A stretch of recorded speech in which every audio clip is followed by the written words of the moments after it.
All right. Sorry for the delay. Hopefully everything is good, right? Is it working? Sorry for the delay. Me open this up. Hopefully it's working. Working good? Working? Took me a second. I don't live stream much. I think I forgot to hit a button. Is it good? It's good? Good? Hopefully starting. Right? No? Good? Yes? Alright, good. Yeah, I forgot to hit the go live button. Sorry, I had to get GIMP open and stuff, and then it wouldn't.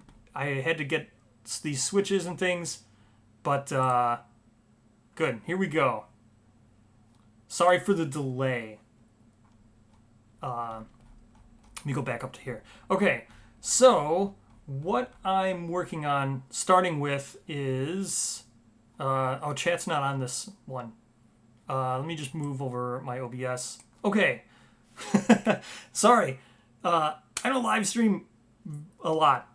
I've done it normally when I do it, it's gameplay and stuff. So with this, it's different because I want to have multiple windows up. Like I want to have PDFs, I want to have tabs and everything. I need GIMP up, I need all different kinds of windows up. So I had to set it all up. Sorry for the delay. I thought I hit go live like 10 minutes ago, but I guess I didn't. So good news is we're just going to reiterate what I just went over by accident without hitting go live. Sorry for the delay. So bad. Anyway, so what I'm going to do is we're going to edit curse here. So curse is the thing that I've already done. Curse is what is currently, I've released the PDF for it. It's the only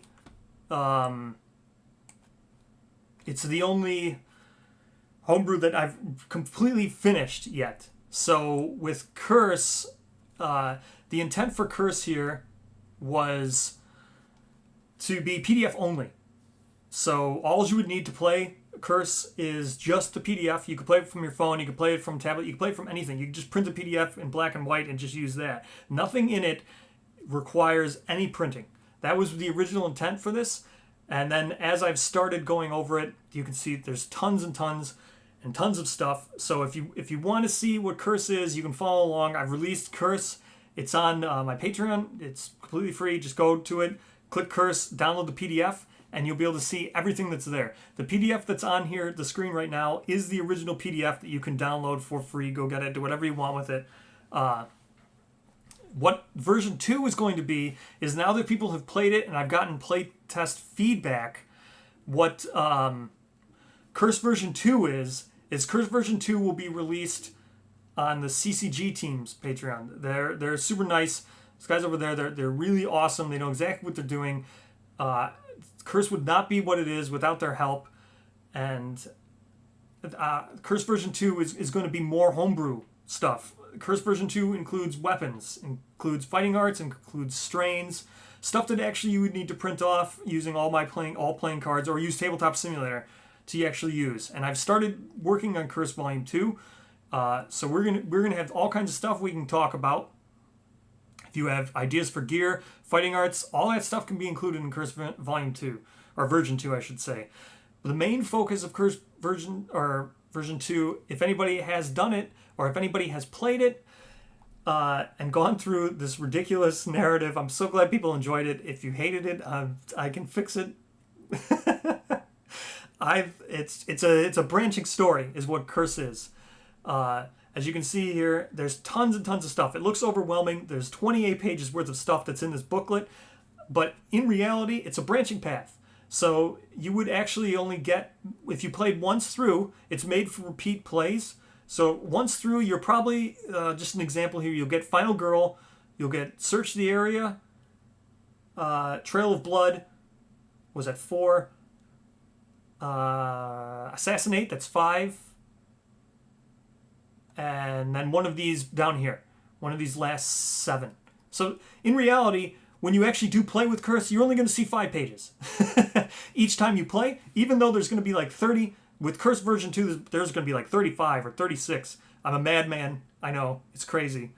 But it takes a long time. It takes a long time to do this. And I felt really bad that it's always a trade-off, right? Recording and editing takes a long time too. Recording an entire session, and then the way that I do it, and all the graphics, the editing takes a long time too. And if I work on Curse, or if I work on the Nemesis, I'm doing a Nemesis with CCG. They're so gracious that they've asked me to help them, but I'm helping them design the Nemesis, which is so great. I'm glad. I'm so thankful for that. But we can also work on the Nemesis. I've got all that lined up too. But either way, when I do that stuff, it takes away time from me making the actual season, keeping up with my weekly things, weekly episodes, and I feel bad. So I figured since I had the day off, right, I might as well and working on this homebrew stuff, or working on graphics or stuff like that. It's investment into not making a video. So I figured, why not just do this? And I've got a lot of time. I mean, we can hang out. We can do all kinds of cool stuff. We can hang out, talk Kingdom Death. I can see the chat. So we can even just talk 1.6. I've seen 1.6. I've got opinions on it. I don't have 1.6, but I've seen it. But all kinds of cool stuff. I can see the chat. So that's what it is. But for starters, again, I'm so thankful for all the support that my videos get, and I feel bad that I can't make them when I divide my time on this. So anyway, so with Curse, let's get into this. For people who've played it, the feedback I've gotten is mainly what I'm going to focus on for version 2 is, adding new stuff, adding new gear, adding strains and stuff like that. So the main one is the reject path. So I'm going to quickly go down here. Here's what Curse is. Here's the final girl. This is the starting event for Curse. This is the reject path. There's two main paths. Either you save her from the butcher. So the final girl here, I've gone over it. There's a whole video for final girl, or for Curse. So like I said, this is just version 1. I'm just going to get quickly up to speed where I'm starting with this stuff for version 2. So the reject path is the one that's not as strong as saving. I've made some changes. I've already done it for saving. But in theory, rejecting is where for whatever reason, you don't want Curse to come in the settlement, so you reject her for whatever reason. There's multiple different things that I allude towards as to why you should or shouldn't let her in. And then for saving is you save her from the butcher. So we're looking at the reject path. That's where I've started. For the save paths, I've worked on them already, so I can show them off if people want to see them, but for the main thing, I just want to get to what I'm doing now, working on today. So, reject, the gist of this is, you throw her out, you reject her, she was being chased by a butcher, you've said no to that, I don't want any part of that, so you reject her, she flees from the settlement because you didn't offer her help, so she flees. So then you go to search the area. That's the next event that gets triggered. Searching the area either leads to you finding a trail of blood, because again, she was covered in blood when she was running from the butcher, so you're going to find the trail of blood here. Or if you fail, then you could find her right away, right? That's the trade-off for failing. I don't have any just death failures, stuff like that. Sometimes there are, but it serves a narrative purpose. But for this, the idea with the failure was you wanted to reject her. Now you failed. Now you have to deal with her. That's what the failure is. So that's what Judge the Girl is. That's just a second chance for her to get into the settlement. And then this 2 to 3, again, it's you don't find her. You don't find the trail she left. You can't chase her down. And then Trail of Blood is you can make another choice. So Trail of Blood will go there. Again, if anybody wants to see the PDF, you can follow along. I'll gladly discuss PDF if you see something wrong or you want to know how something worked or anything like that. I'll gladly discuss all that. But for right now, I'm just skipping over all of it. So this is Trail of Blood. So this is you rejected from the butcher. You decided not to let her in the settlement. You found the Trail of Blood since she was covered in blood. Now you're deciding what you want to do. So based on all the feedback, it is this path, the third path, the Ultra Reject. I call this the Ultra Reject because this is Seek and Destroy. This is where you decide that not only do you want to not let her in the settlement, but you just don't want to allow her to live. So you're now going to hunt her down and kill her, right? So this is ultra reject, right? There's reject where it's just like, well, whatever, we'll leave her to her own devices, and then you can find her dead later, right? But this is ultra reject. This is, we're going to find her and kill her. So we're working on seek and destroy. So again, seek and destroy. So here's where what feedback has I've gotten from playtesters again. So, or people who've played it. I guess not playtesting. I've already released it. But going through playtesting, this is the branch that had like a cognitive dissonance in it, where it's like, look, I've even said it here. The hunting party departs with the intent to kill. Right? You're taking this path with the intent to kill her. But so in version 1, what I did here, I can zoom in a little bit. Okay, version 1 here, when you calmly approach her, right, you added second chance. Second chance is her returning to the settlement, right? So this is you kind of pulling a 180 and deciding, hey, you know what? Come on back. It doesn't make sense. It's I 100% agree with what people said. It doesn't make sense that you would do this. It seems out of line, and I agree. So second, this calmly approach is what's going to get fixed. This is where a whole new branch of stuff happens. This is where the most of the new events will stem from. And assassinate the girl, right? Because it's the same idea. Calmly approach used to be, oh, you know what? We've changed our mind. We'll calmly approach and we'll take her back with us. Now it's calmly approach is a stealth kill, whereas stick to the plan is in a front. Like you're just going to kill. So let's look at assassinate the girl. So calmly approach has another effect on it, but I've already done that event. So let's go to assassinate the girl, and here's assassinate the girl. So this used to be more than likely you would die. It's a 4+, you would be killed. Trying to kill her results in someone getting killed. 1 to 3 was you actually being successful. Again, this was another cognitive dissonance-like thing. It's not what you intended. The player really wants to kill them, so I should have made the +4 be where you were successful in killing them, right? That's the path you wanted to play. That's what you wanted to choose. So that's where we're going to start working from. So let me just open up this thing in GIMP here. 1 second. So it was page 6. Sorry. Just gotta get it open. Where was it? Page 5. Yes. Open. Okay. Switch to GIMP. Okay. So here's GIMP now. This is the new version of Assassinate the Girl, which I have now edited. So we will zoom in. As you can see, it's flipped. Like I just said, the 4 through 7 should have been the success, right? The 4+ should have definitely been here. 4+ looked weird when it was just one die under this really long picture and this really big amount of text. So I changed it to be 4 through 7 instead of just, or 4 through 10, show all the results rather than just being 4+. It looked odd. Whereas 1 to 2 and 3 here. So now the 1, 2, 3, now the failure of doing what you wanted to do, that is the lower result, right? That's what it should have been, and people were correct that feedback was good feedback. So I have changed it. This will now be what is included in version 2, where you're very likely to kill her when you attempt out to do. Oops, I wanted to zoom in.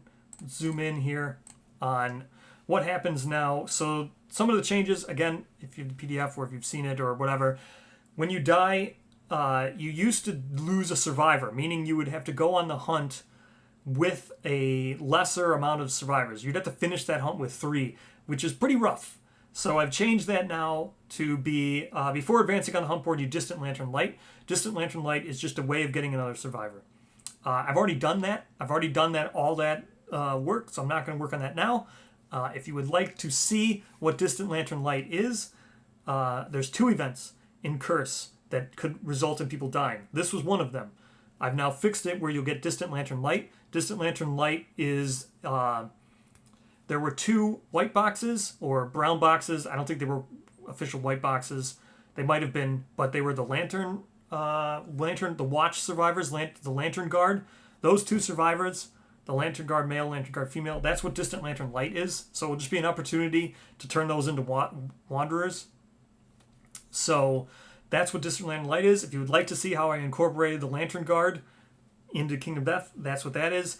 The other event happened in the save path. There was a chance where you could have died exploring the Lion God tombs.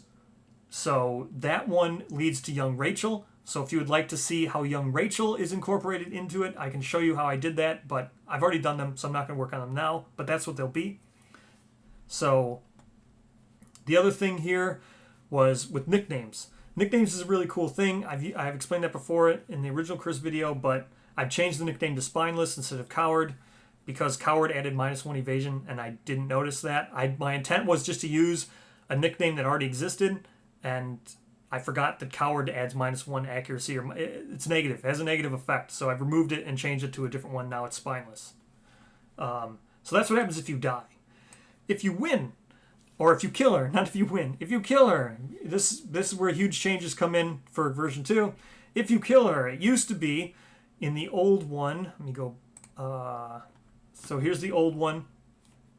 It used to be you just gain you gain the Lantern Halberd and you gain basic resources from killing her, and you get Thrill Seeker. So you just get Lantern Halberd because that's what's included in the core game. Now, as you can see, you gain Broken Halberd and the Kingsman Cleaver. These are new gear cards. The Kingsman Cleaver is the top of a Lantern Halberd. She breaks it in the narrative. She breaks it in half. She's using the top of that halberd, the King Halberd. She's using it as like a cleaver. She's got Butcher's blood in her, so she's kind of going a little bit berserk. That's what the narrative was. That's why you could explore those god tombs and stuff, or lion god tombs. In her backstory, she did that, and when you meet her as Final Girl, when she's covered in blood, that's actually Butcher's blood that's turning her slowly into a butcher and driving her crazy. So it wasn't her own blood. You just thought it was, because why wouldn't you? She's being chased by a butcher. And she's covered in blood. You would obviously think it's her own blood, but it actually wasn't. It was King's blood from the Lion God event. So when you pour the thing over your head and you're covered in all that butcher's blood. So that's what she did. She broke the thing and turned it into a makeshift butcher's cleaver. So that's what Kingsman Cleaver is. It's the top of the halberd, and then the broken halberd is a spear. It's a broken spear you get. I've already made these gear cards. I can show them if you want. They're new gear cards. And then you gain Thrill Seeker like normal. And then the person who kills her gains the boss nickname. So that will play into the event we're about to work on. And everyone else gains the muscle nickname. So the nominated survivor, blah, blah, blah. What this all does is makes them get regal gear. So this puts regal gear on the person who killed her because she was a Kingsman. So the person who killed her gains a piece of regal gear. It does not count against gaining the amount of you can gain in 1 year. So you could gain a third piece or a second piece or a fourth piece.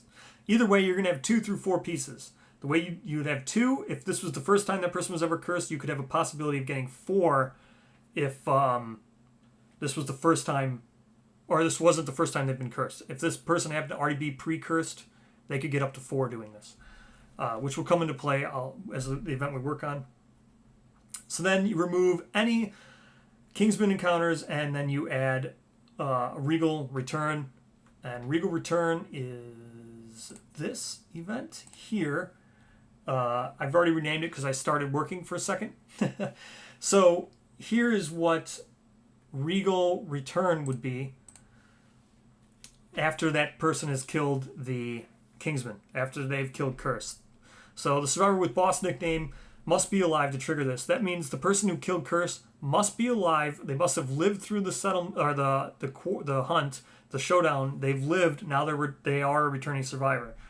And this is why I removed the settlement event. So you do not draw a settlement event before this. That way, there's no chance of them dying as long as you survive the hunt. So the survivor with boss nickname must be alive to trigger this event. If they are not, you skip this event and you just add Urgent Purpose to Lantern Year 19. Urgent Purpose is like the generic ending that's always been in Curse. So the hunting party returns with a new perspective. Regal armor is more than just a curse. It's a symbol of power. So this person who is crazed. They get the crazed fighting art, is it, or crazed disorder? I forget which one it is. They're not right in the head. They already weren't right when they departed to kill Curse. They're not right now, but they see themselves as becoming a Kingsman. They think that's a boon to their overall strength. They feel empowered by it. So the survivor with the boss nickname proclaims themselves as the undisputed leader of the settlement. That's the same wording that's in the murder event with Accept Darkness. When the murderer kills someone, they proclaim themselves as the undisputed boss. Informing those who wish to challenge the claim, they will be killed just like the girl. So he's just starting to threaten the survivors here. And then boss is strong. This is the same thing that's on the Mendy. So like boss is brave, that's the same like flavor text that's on the Mendy's. So that's just what this person views themselves as. Boss has new plans for the settlement. The Lantern Horde is not the only protection. So the Lantern Horde provides protection to the whole settlement. Boss is challenging this. He's going to say that he can protect the whole settlement. You don't need the Lantern Horde. And the other settlement doesn't like that because they clearly think that the Lantern Horde is what gives them protection. So to persuade them into thinking like them, no survivors are right in the head. Not very much of them. It's actually a very interesting concept of the survivors being flawed individuals because it really plays into what Twilight Knights need from a survivor. Like when they put locks on survivors' minds to prevent them from going crazy with all the crazy stuff they'll see when they become a Twilight Knight. So yeah, you're right. Survivors are never right in the head. The perfect survivor, as far as the order is concerned, is a blank slate. Someone who has nothing, doesn't think for themselves or anything. So yeah, survivors are super flawed, and the order does not like that. So all survivors are messed up. That's the fatal flaw with survivors in general. That's why the world's so bad. But so at random, you select a non-returning survivor of age 3 or more. So this is just, you take all your survivors, because age doesn't necessarily mean like being old in Kingdom Death. Age just means you could be also wise in fighting, or you've been around for a while and you've gotten age hunt experience through other means. But this starts off with age 3 or more. If no survivors are age 3 or more, then you go to age 2. If no are age 2, then you go to age 1. And then if no survivors are age 1, then you just nominate. You could pick whoever it is. If you don't, this is Lantern Year 18 at this point. If you don't have someone aside from your hunting party that's even age 1, you're struggling, and I'll cut you a break. You can just pick whoever you want at that point. I mean, you don't even have Clan of Death at that point. Age 18. Like, if you don't have age 1s in your bench by Lantern Year 18, have a gift. You could pick. Then you roll 1d10, and then a new era is what would be triggered after this making an example. So we'll zoom. We don't have to zoom out. Just move over here. So as you can see, this is the same thing as Regal Visit. So this is the same thing as Hand. So you could reject this. You could reject the boss, which is over here. You rebel. The settlement collectively rises up against the hunting party. So the hunting party consists of boss plus 3 of the muscle. So that's what the hunting party is. They're the ones pushing this around. It's an interesting concept as the... where is it? Where did I say this? Yes, the hunting party still has all the settlement's weapons, which is very interesting if you think about it, because I know that the settlement needs to... They give all of their power, all their gear, all their weapons. They give everything to the hunting party to go out and collect food for them. But in reality, when that party comes back, the survivors are basically just ungeared, no weapons. Like, the entire settlement is depending on Lantern Horde to keep monsters away because the hunting party takes everything. And during the settlement phase, they still have it until, like, the very end. When you choose departing survivors, that's when you remove gear from returning survivors. So that's what I highlighted here as saying the hunting party still has the settlement's weapons. With this advantage, they can pretty much do whatever they want. They have all the weapons, they have all the gear, they have everything. So they're going to pretty much strong-arm the settlement into, doing what they say. So that's what this is, the make example of a survivor. So as you can see here, Again, this will be either an age 3, 2, or 1, or someone you nominate. It doesn't really matter. So boss stands atop a giant stone face. From here, boss instructs the survivors with the muscle nickname to fish out who he says, right? He's making a decree. He says, go get that person. The muscle goes and get him.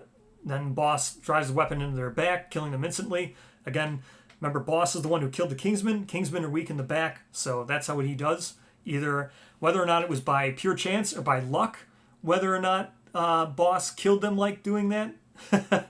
But either way, boss is killing people in the back. That's how he got lucky killing a Kingsman like that, so that's what he's going to do. He stabs people in the back. And then he takes that as strong. So you can rebel to avoid this loss. So this is just straight up killing someone. You can not have the survivor killed if you want, and you can rebel. Otherwise, you just lost an H3 survivor, and you've gained nothing for it. And then you go on to a new era. So with the new era, it like symbolizes kind of what the first hero is going to do, where one survivor is really strong, and the whole settlement depends on that one survivor. That's what this is going to allude towards with boss here. And then if the settlement has Grave's death principle, settlement creates a grave as a reminder of this event, and they gain a bonus departing survival. So that's good. This is, again, they make an example out of someone. They don't kill them. That survivor suffers broken arm, broken leg, and concussion. And then they also become part of the muscle. They were forcibly persuaded to become part of the muscle. So this result makes 4 muscles and 1 boss. You can rebel to stop this. Again, settlement has Clan of Death innovation. Everybody who's muscle gains +1 permanent strength. And then through the 8, 9, 10, boss proclaims a new plan for all to hear with subtle persuasion. So he doesn't have to break anybody's arms or kill them. This is the subtly persuading. He just breaks one person's arm. That's it. He doesn't give them concussions and break their legs and stuff. So you can avoid this again by rebelling against boss. Otherwise, you'll just increase your survival limit by +1. This is collective toil is needed, and this is just everybody rallying behind boss because they all agree. So rebelling triggers regicide. If you rebel, that's the same thing you do with hand. So this is the event I'm going to start working on. So now that I've explained how we got to this event, sorry it took so long. As I said, I've already worked in the background on Chris, so I've already done some of this stuff. I don't always live stream when I work. So this is just in the background. So I've explained the story up to this point. We're going to be working on regicide. And so what regicide is, I have all my notes here. This is where I'll take, whatever it is. But here's what regicide is going to be. Boss is a coward at heart, because if you think about it, he got lucky killing the Kingsman by stabbing her in the back. He got lucky. It should have been you died, right? You should not be able to just sneak up on a Kingsman and kill it without any preparation. You should have died. And had that happened with the assassinate the girl, everyone flees because they're all cowards. Right, they're all spineless cowards. Right, they're not going to stand up to. If boss would have been killed attempting to kill the Kingsman, everyone else would have fled with post-traumatic stress. So in reality, nothing really changes. So if the whole settlement rises up, these people are still cowards. That's their true nature that would have been on display. So when you stand up to them, it doesn't trigger you killing a whole bunch of survivors. Right, I don't want you to just kill a whole bunch of your strong survivors and lose all your departing survivors. That's rough for me to make you kill your whole hunting party. That puts you in a bad game state. So they're just cowards at heart. So the muscle just turn into spineless. They just back down. They're just like, yeah, whatever, go kill him. They're just like, you can kill boss. Boss just runs away. He flees, right? He's not going to have any of that. He's a coward at heart too. He got lucky by having Kingsmen have a weak spot in their back. And by stabbing them in the back, like a coward, true coward stabs people in the back, right? That's the anime superhero way. Don't fight people in the back. He just flees from the entire settlement. He just backs down instantly. He just runs right to the Lantern Horde. Even though he says you don't need the Lantern Horde, he just runs right to it. He's so bad. He's just such a coward. He runs right to it. He crawls inside of it. So what regicide does is trigger watched prematurely, right? Normally, Lantern Year 20 is when the survivors find out about the Watcher. And that's when they start messing with lanterns, right? They start removing lanterns, they start examining lanterns, they're looking at lanterns and stuff from the lantern horde, and then they happen to find the Watcher. Well, with this, Regicide will trigger it early, and it's because boss dives into it, right? He flees inside of it. So this will trigger watched early, so that's what Regicide will do. So we have to make sure that trigger watched, and then, you know, the boon is you can, now you can fight the Watcher with, you could fight it with 18 strength if you wanted, because this is Lantern Year 18. You could not fight it, and you could have the ultimate weapon and, what's the other one? Ultimate weapon and ultimate fighting art. You could have both those early. You could have those in Lantern Year 18 without much of a downside. And you're getting an extra hunt now from it because you've removed the Kingsman. So Lantern Year 19 is not a Kingsman encounter anymore. It's a pretty big boon to stand up to him. The other boon is, remember, he's cursed. So when he runs in there, he's got 2 or 4 at max regal armor. And when he runs into the Lantern Horde, triggers watched, he runs right into that cocoon. And that cocoon has a Watcher in it. So, you know, it just, there's arc lightning, there's all kinds of stuff. He is just fried and incinerated right away.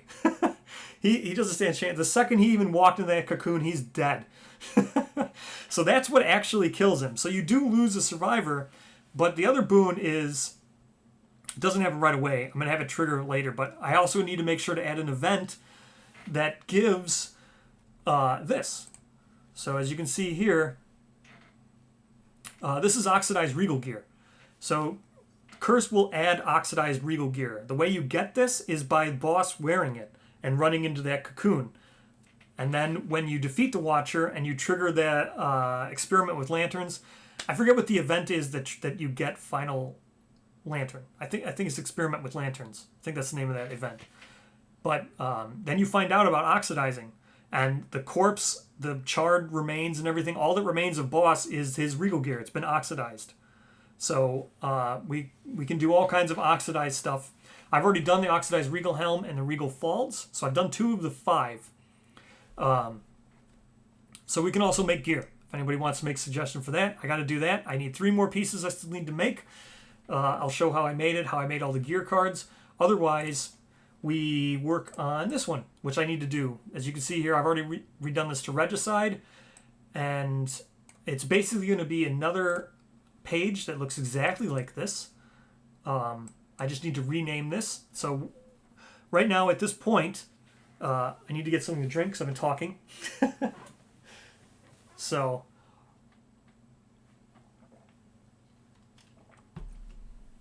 the other thing is, so that's it. I just wanted to catch everybody up as to what we're actually working on. The other thing is, if you want to see the Nemesis and you want to see AI cards, hit location cards, I can do that. I've got ideas that I need to fix. I can show what the CG new Nemesis is going to look like. It's very, very not complete, but it's play testable. There's a tabletop simulator for it and stuff. So we can look at that too. But for right now, I'd like to complete Regicide. But if anybody wants to see other stuff, or if they want to see how else I've changed Curse, or if you want to see other stuff, just start talking. Otherwise, we're going to start working here on Regicide, and I'll show you how it is I make all these things and everything. Again, sorry I had to take a drink because I just talked like a whole bunch. So, if there's any dings pop up or something, or if some kind of event happens, you know, there's always notifications for Discords and notification for comments on my videos and stuff. I saw people commenting on the video. I saw just Lee commenting on the video. I'm not going to do comments right now. Normally I try to respond, but I'll respond after the live stream. So let's look at Regicide here. So let's get into this. So the cool thing about this is this event here. So I've got everything out in layers here. So this here is the it's supposed to represent boss, right? That's why I put this here. If you look at actual Regal Return, or no, a Regal Visit, it has the hand here in the same exact pose and everything with the same exact all this. And this is the hand, like standing, like it's the hand emblem. So that's what I wanted to mimic here.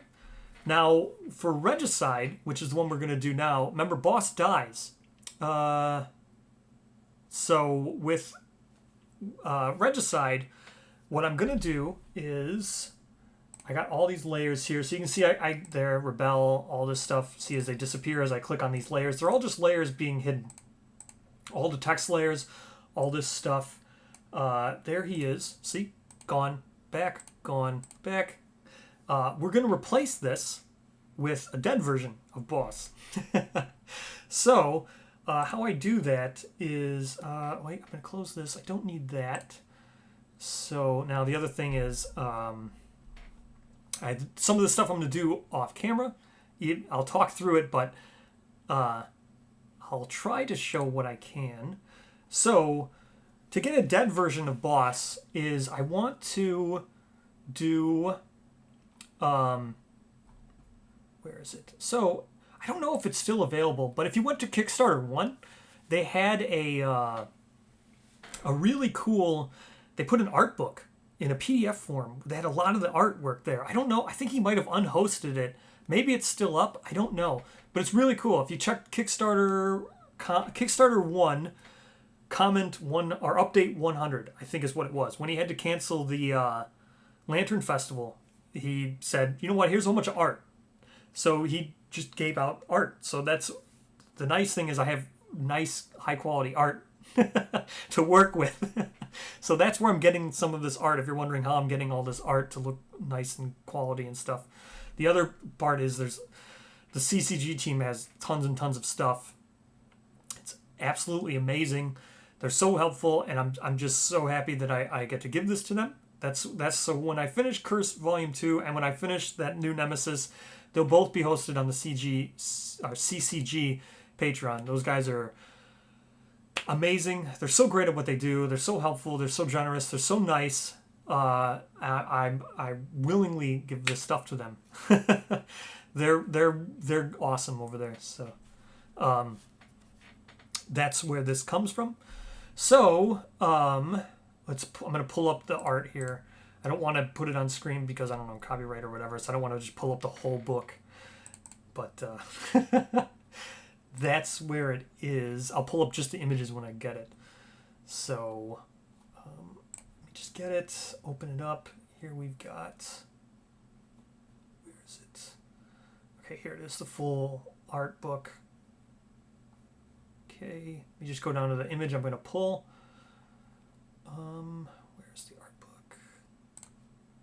Okay, where's this image? Yeah, this is the one I want to use. I can switch. I'll switch to it real quick. Okay. Now I'm not showing what. So this is the Art of Death. This is the free PDF he posted. I don't think it's should be bad for copyright. I mean, he posted it for free. Yeah, so it gives all this high quality imagery, which is awesome. So I want this one down here.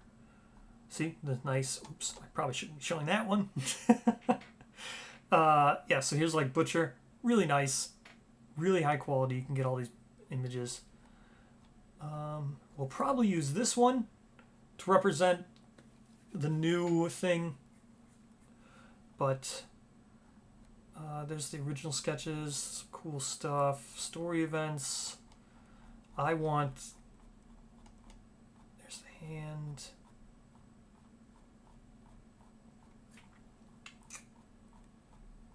I want this one there. So this is the one.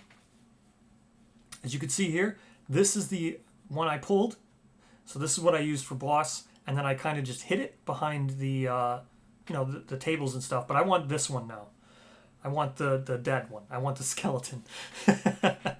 So we're gonna zoom in. We're gonna grab. Wait. So I have to zoom in. I have to cut this real quick. So I'm gonna go back to GIMP to do this real quick. Switch back to GIMP. Okay. as I zoom in on this and cut this real quick. Yeah, this will be cool. So, yeah, this is what I want. Zoom in one more time. Oops, did not mean to do that.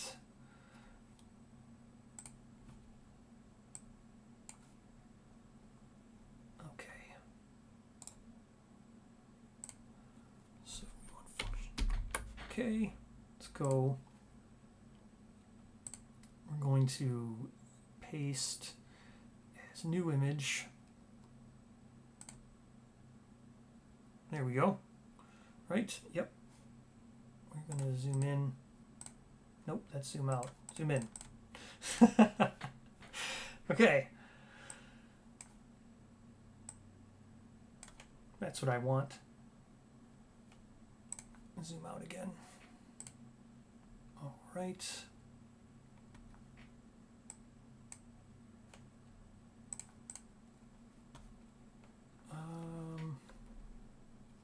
Let's go ahead. We will crop this.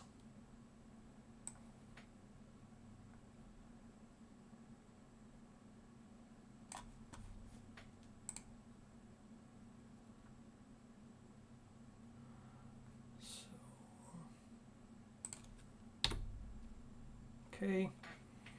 Let's see. So we want this not to be exact.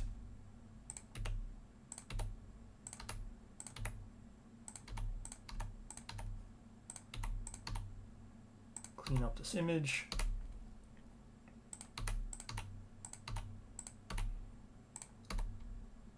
All right, I got to remove a little bit of the white to get that all up. All right. Yeah, that looks good. Go ahead and copy. And now we come back. So, as I was saying, this is what we want to remove. So we're going to change this to make it so it looks like he's going to be charred. So, I need to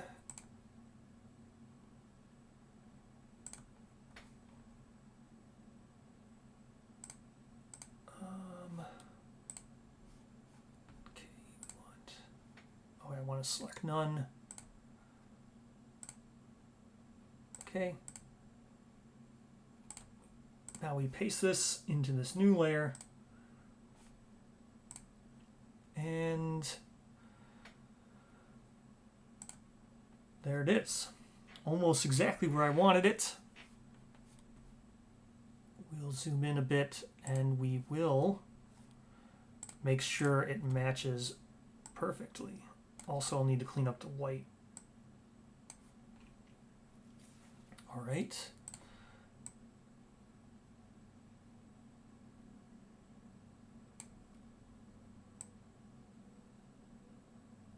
Does that look good? This is arm. His arm's pretty much in the same spot.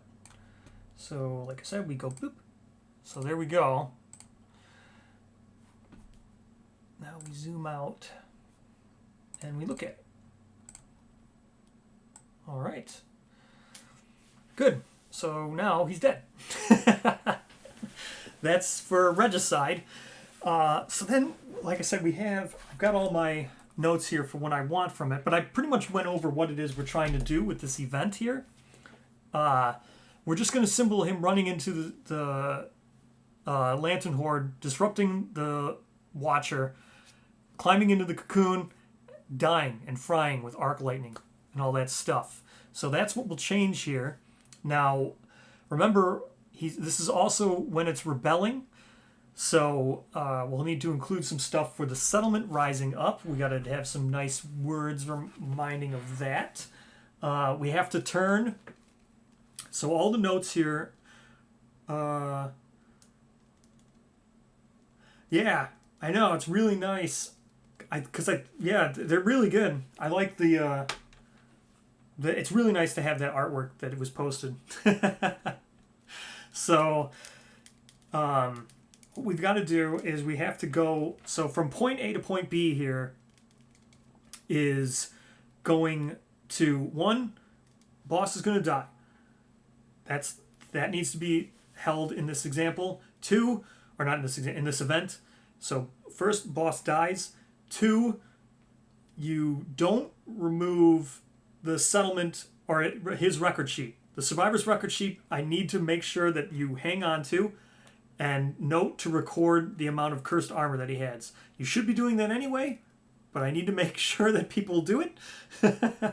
So that's what happens to boss. We need to change all the muscle needs to be changed to spineless nickname because they didn't help boss at all. And spineless returns them to being normal survivors that you have control of. So that needs to be cool. That needs to be called as well off of them. And then at the next one, we need to trigger watcher. I gotta make, or watched. I gotta make sure. You know what? I should have grabbed the book. Nah. So that's where we need to go from there. And then add an event. Somehow need to word an event so it's clear that the next event in this line won't take place until after the showdown with the Watcher. So you're not going to find any of that oxidized regal gear until you fight the Watcher. So I need to make sure to word that correctly. But for now, the other thing is I need to include a manner of which a dice roll takes an effect.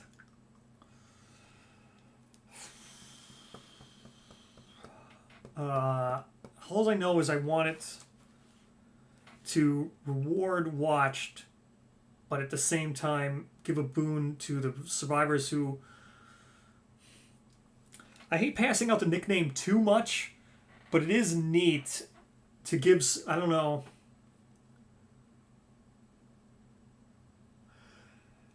Everything about this game, it's always about when stuff procs and when stuff exactly takes place. It's the chain, the order of operations and order of events is really important in Kingdom Death, like for flows and AI cards and stuff.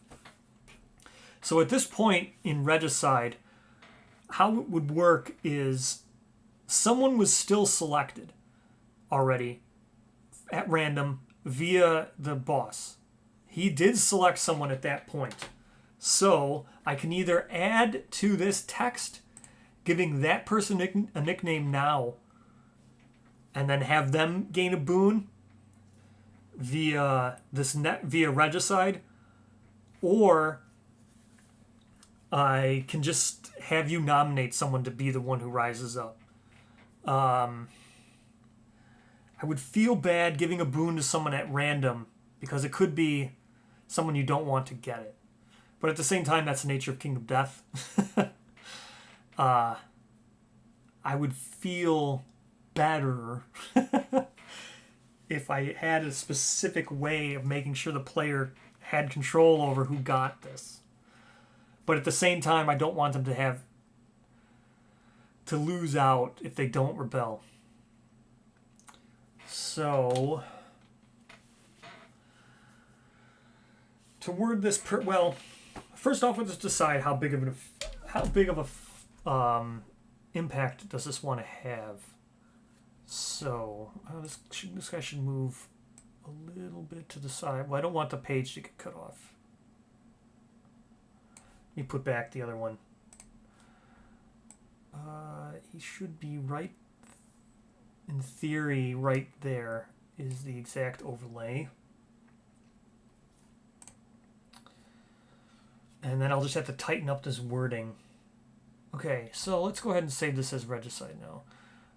Let's make the small changes as I think about exactly how it is I want to deal with this. So we're going to side stuff. Let's change the story event name here. So we're going to go ahead and edit this. We're going to use the editor, right? Oh, well, I guess I'm typing in stuff in an editor. GIMP's weird. GIMP always opens up multiple windows. But we're changing this to regicide. It should show after I do it.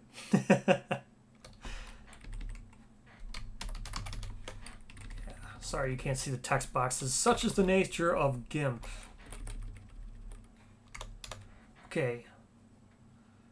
Close. Yeah, it should show. Well, I'll move this over a little bit. This over slightly. There. So you can see up here, this is the box I'm changing. I'm changing the banner on the side here. So, yeah, I should. I can make it past tense. That would be pretty funny. I'll change it to that, yeah. Let me finish up editing this. So first I just have to rotate this layer. Rotate this 90 degrees. And rotate. And then I move. And there we go. So now the story event has been changed. It is now called regicide, as we change the titling here. It's perfect.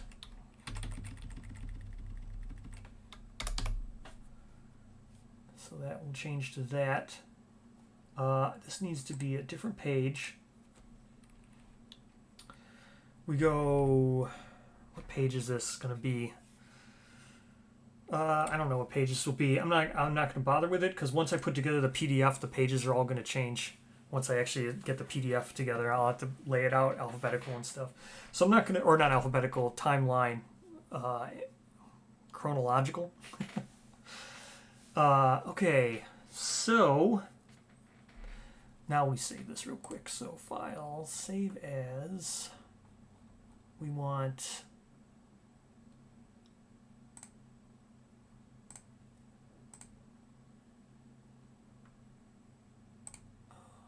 it's going to be page 32. So we're already up to 32. Went from whatever, this is 32 pages in this PDF. That's just so many pages. Okay. Save. 1 second. I have the PDF on my tablet for the book. So if you see me looking down, it's just because I'm looking at the tablet here, looking at how the PDF actually words stuff for the core game. All right. So let's go with, how are we going to do this?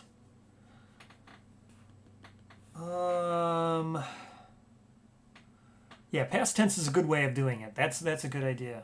I do like the past tense. How am I going to do it? So it's got to be again with the survivor has the boss nickname. So we're done with the footer. I'm not going to add that. We're done with the side. We're done with the header. We've edited that now. So what's going to happen is this is not going to be here. We're going to probably do an entirely different event. Hold on. Let me just pull up watched. Let me see if I have... I could also pull up... Yeah, we don't need this anymore. Let me pull up watched itself. I might be able to get it on the...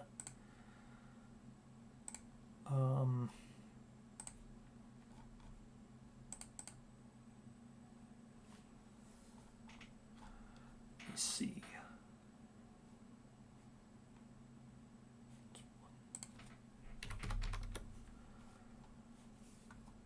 I guess we can do this. Okay. Here's watched. Here's what the actual event looks like in the book. So we've got this now. This is where we have boss. I could just leave it there. The only problem with that image that I currently have is it's holding in one. I mean, it's funny that it's holding in that one because he is dying, but he or she, boss, is dying. But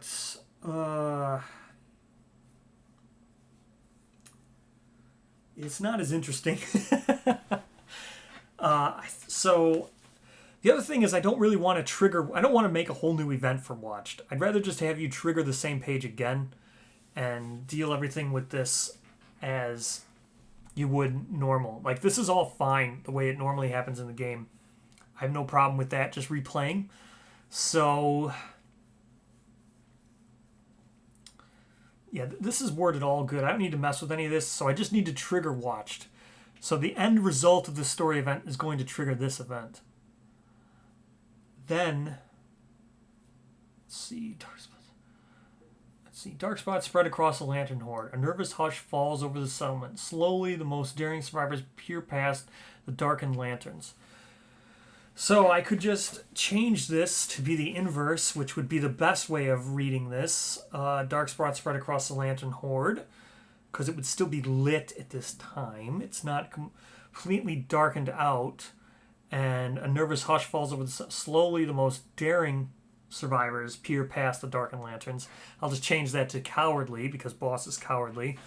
And it would be so hastily the most cowardly of survivors runs through the darkened lanterns. That would be the best way of wording this, as it's a direct inverse as to what's happening.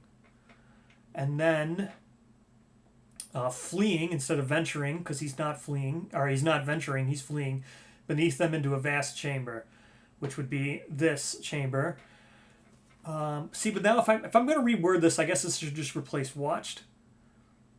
Yeah, probably the best way of doing this is to just not trigger watched and then have this event look exactly the same. That's the best way of making this page. So I just need to have the barbaric response. Let me see what it looks like in 1.5. Sorry, I have the one. So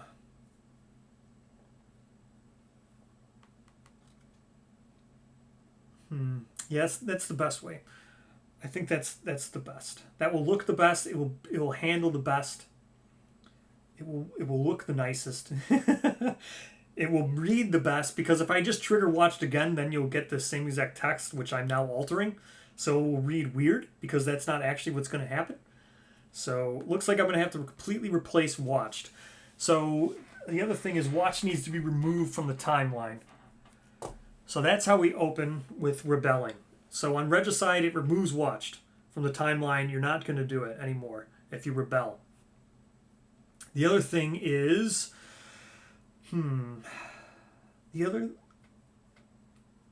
So I can trigger the same response, and then you could just fight the Watcher when you wanted. You could fight it now at 18, which would make it a very easy fight. That's quite the boon to fight it when it only has 18 toughness. The other one would be...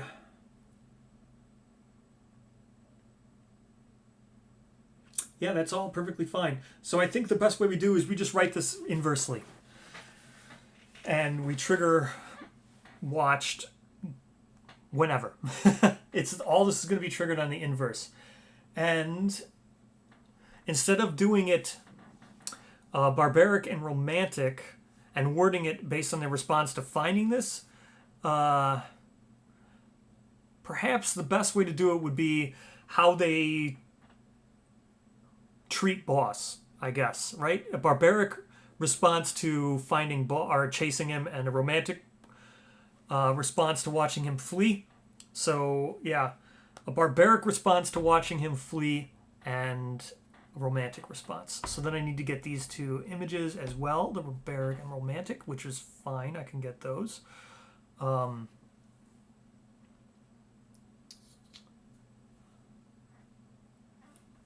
So let's go ahead. We're gonna make this watched the same. Now we switch back to this back to regicide. I also switch back. So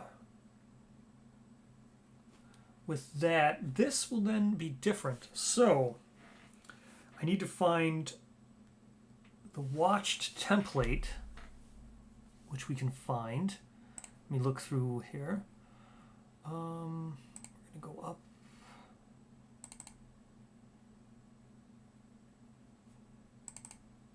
Do we have it? I do. So we're going to want to open this. I could do 3 responses. Would the best... Let's explore 3 responses. I wonder what I could do with the 3rd response. It'd be neat. So we're going to go ahead and we're going to open this. So file, open. Which was that one called? That was Overwhelming Darkness. Okay. So we want Overwhelming Darkness.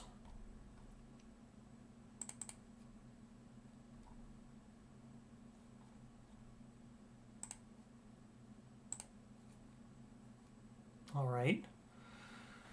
So, well, this is not exactly how Watched looks, but it's close. This is... Yeah, this is close enough. So, what we do is I just want... We're going to crop this out.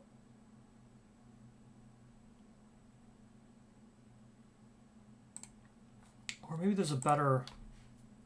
Maybe I don't want 3. I think 3 is a little bit much because I don't know what I would make the 3rd response. I think I would still just want the overwhelming and romantic or barbaric and romantic. So we're gonna cut back on that. We're not gonna go that way. We're gonna go.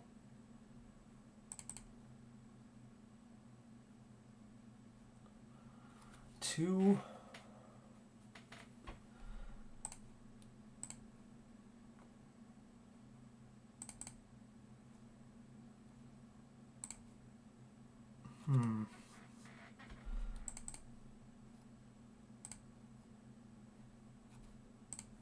Yeah, we're not going to go this route. We're going to open up a different one. Okay, so we're going to open, go back. We want,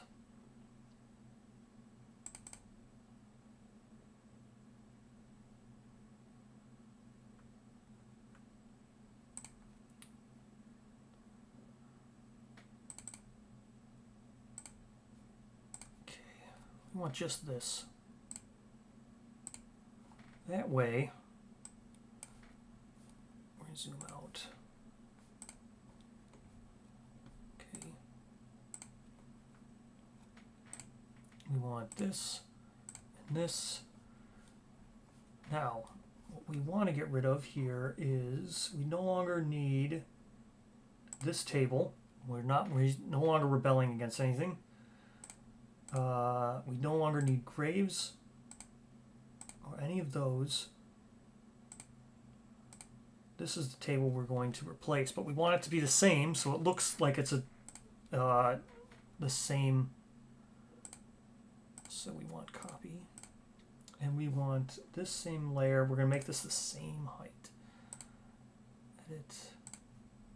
There. Perfect. All right. Now, I don't think... So then what we do here is we can have a 3rd response. I think I'm just going to get rid of that, and what I'll probably do is put a narrative there that shows the watcher. That's probably the best way of handling this. So, with that said, where's the one? Hold on, I'm just looking at the 1.5 thing down here. We're going to get rid of this table. I don't want... Oh, where? Select... So this becomes new layer. There we go. Same spot, same thing. Looks good to me. And let's get rid of some of this text. We don't need text right now. Oops. We We don't need all that text. So now we've got a new page that looked exactly like the old page, except for with the skeleton instead of that, because like I said, boss is being killed, and he's going to fry. He's going to have some arc lightning there that's going to kill him and turn all the stuff into oxidized regal gear. So, and we've got the awesome text of boss was brave, boss had muscle. Because he no longer does. We're changing all his muscle to spineless. So, we could actually... So, if there's some way... I guess the best... Put this down. Take a drink real quick while I think about this.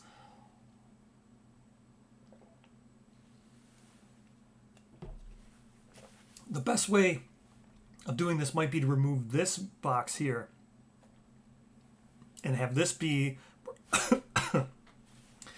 this be barbaric and this be romantic. And then this being where I put the watcher, the watched artwork. So, I think that will look the best on the page. The other thing is I could get rid of this one and put the artwork of watched here, because then it's kind of like, well, that's where he died, right? So he went in there, and he's looming over it, like that's where the corpse is now. Let's try it like...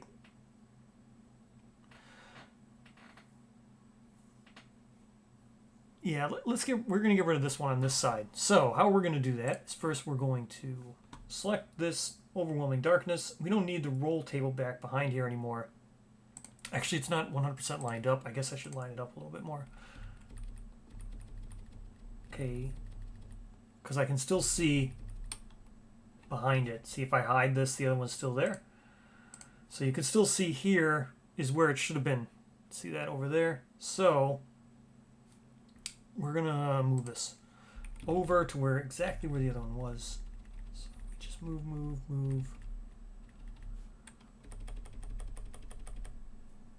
to there. Now they are overlapping. Now we hide the one behind it.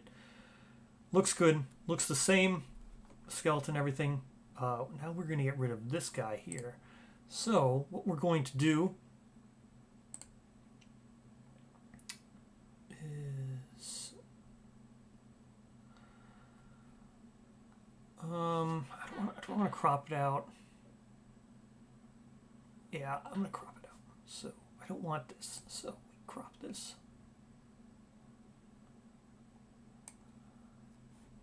And then we invert this.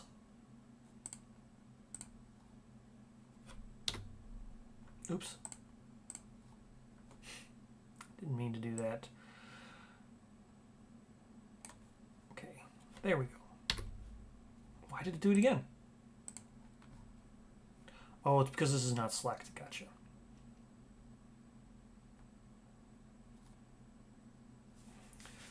Okay. We'll do this again.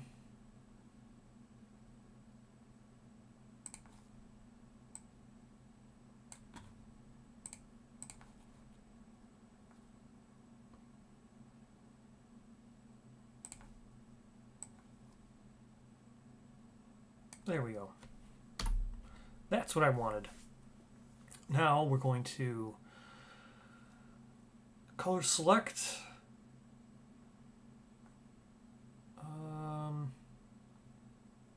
Okay, we got that. Then I'm going to gradient fill. Oops, I need to unselect this. Select none. Okay, reselect this table. My bad. Okay, now we get this color. And back to this table. And again, we want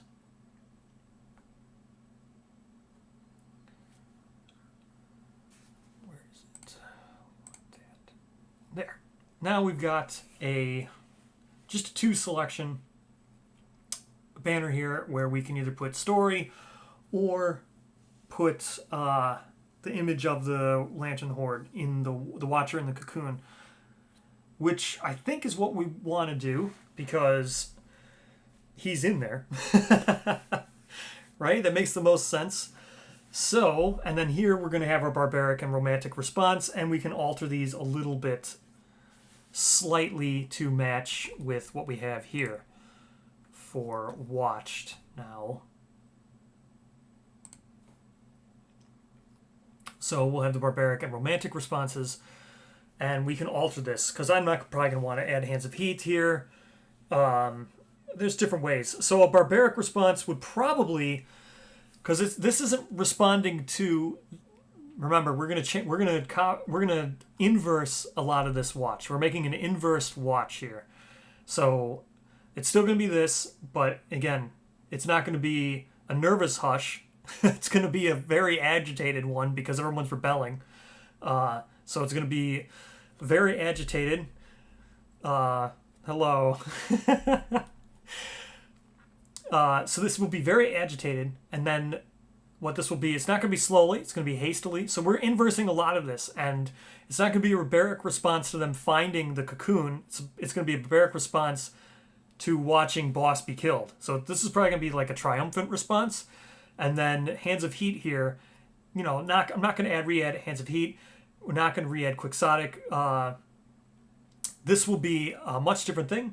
And then romantic is, again, what they're responding to is watching boss be fried by arc lightning. So what we're going to do is we're going to go ahead, we're probably going to take this right here, right? This is the image we're going to want there. So we're going to take this and we're going to zoom in. We're going to crop this up. So let's zoom in on it as we can. That looks good. Zoom in on this bad boy. We'll zoom in a little bit over. Okay, what I'm going to do is we want this image now. So we'll get this image. We're going to go back to GIMP here. We're going to edit,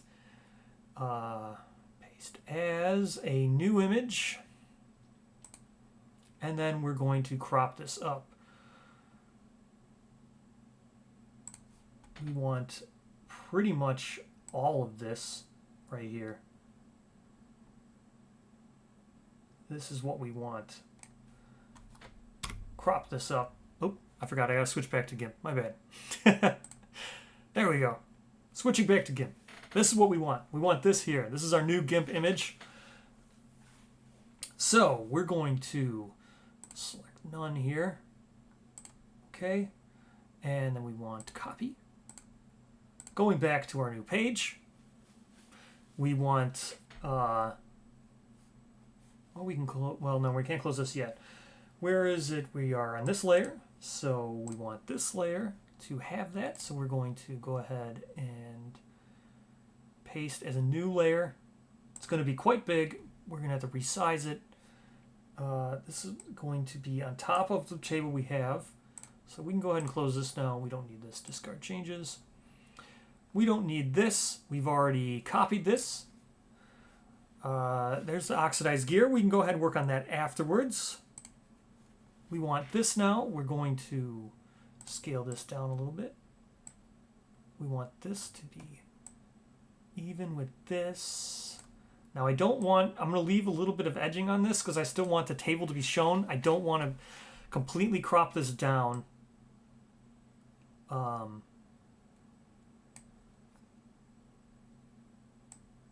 So just because like I said, because we're trying to match the other page originally, the one that was there.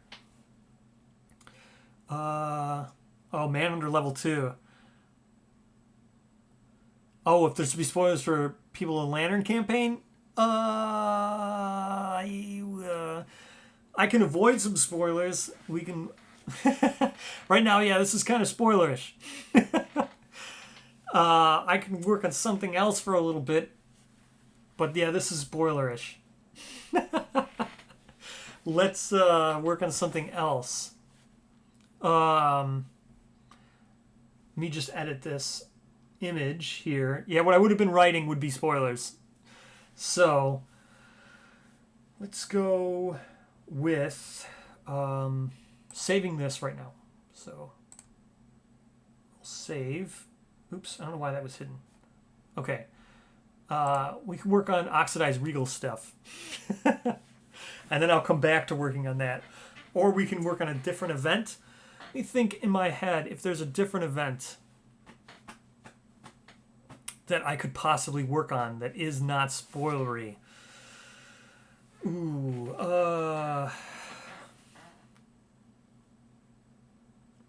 no. Let's work on oxidized stuff. For now. So let's go ahead and make a new thing. Let's go with... What can we do? Well, we work on this. Making the regal gear. We'll work on the different regal gear. So... I've already done the folds in the helm, so let's go with a new one. What are the other ones? You're okay with spoilers until Lantern Year 23? What happens at Lantern Year 23? You know what already happens after Watched? Like, so you know what the Watch settlement event, or you know what the story event Watched is? Because I'm going to spoil it. If you don't know what happens for Watched, I'm going to spoil it. But if you don't want spoilers for what Watched does, then yeah, I need to work on a different event. Because I'm going to spoil Watched.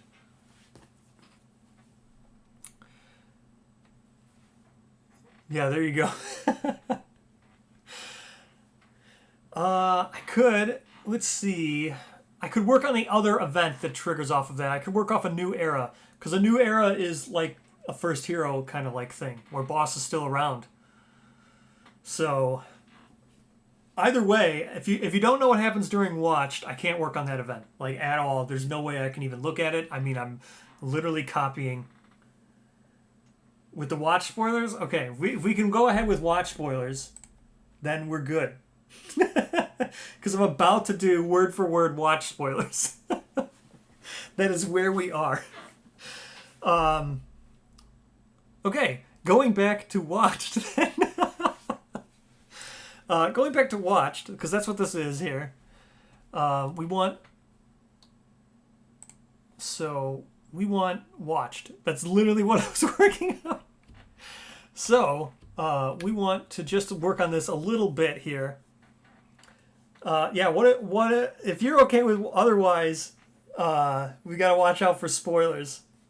But if you're okay with Watched and not what happens afterwards, we're good. Because here's Watched. Otherwise, I'll stop and I'll work on the regal stuff. But yeah, it just so happens we're at Watched. Because the only way I could expand Curse. So here's what it was. Curse deals with Lantern Year 19, and that is a Kingsman level 2. So that's what Curse deals with. And for me to expand Curse to version 2, I have to go beyond Lantern Year 19, and that's Lantern Year 20. So Watch gets affected. So otherwise, yeah. I'm not gonna deal with the events of Watched or post Watched. I'm just dealing with Watched itself. So that's one thing. You won't. What happens after that? Okay, so here we go. We're going back. Oops, this is the wrong one. So we're going with Watched. So here's what we're looking for. We're going to make a new barbaric response and a new romantic response. So I need to get myself these two images. We need to cut them and crop them so they look here. And right now we're going to copy this wording and we're going to change it to alter it to a much more cowardly way of dealing with Watched. So back to GIMP. So here we are. We want this wording here. So I'm going to bring back the... Nope. Where... This. Here's the wording we have. This wording is now going to be changed. So we're going to go ahead and we're going to alter this text box. This is what we're going to do. We're working on this. This is going to go here. And we want it to go about all the way to here to there. And we're going to bring it back a little bit and down a little bit. Because we don't need all that text anymore.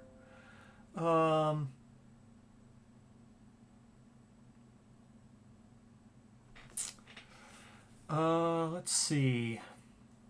Oh, I just got a comment. Sorry if you heard the dinging or whatever. I get comment notifications.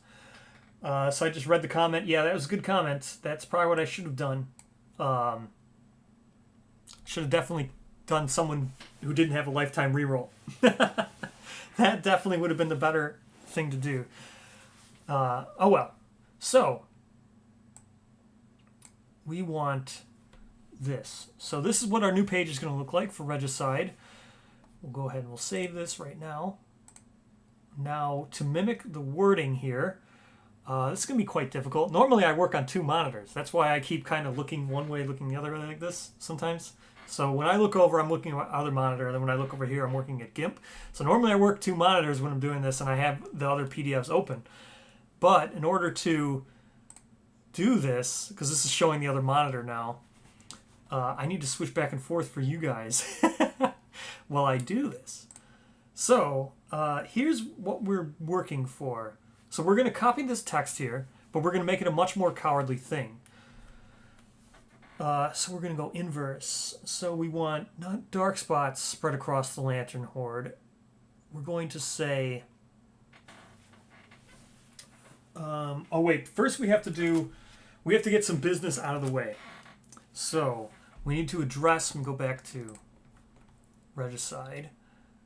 So the business we need to address with the survivor boss here is, first and foremost, it's the person who, or as the settlement rises up. So we've got the settlement rises up, and in that moment, with the settlement rising up, we need to change the muscle to spineless and give them spineless. So that's our first thing here. So let's go ahead. We've got this text now. We're going to alter this text.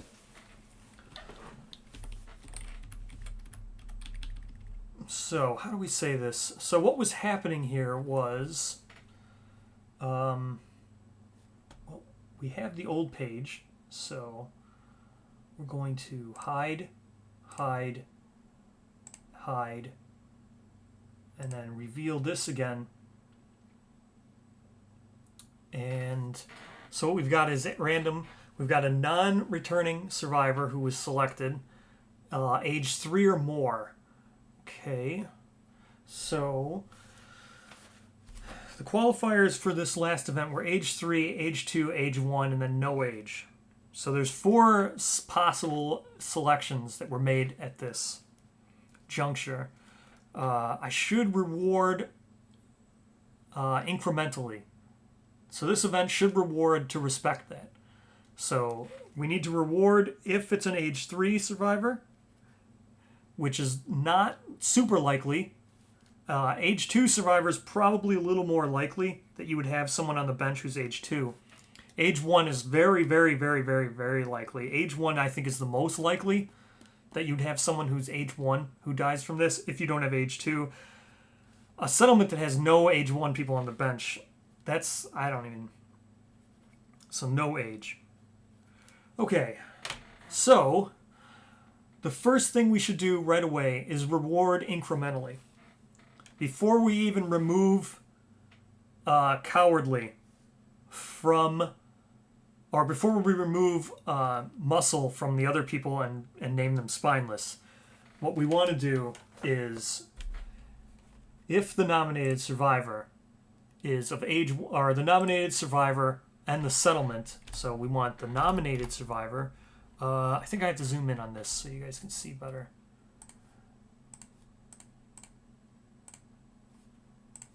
Zoom out once. There we go. So we want it to say if the nominated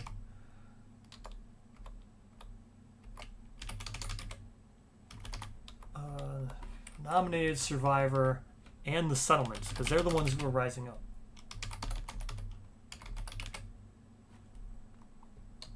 I don't need to capitalize rebel anymore. So they're going to rebel against.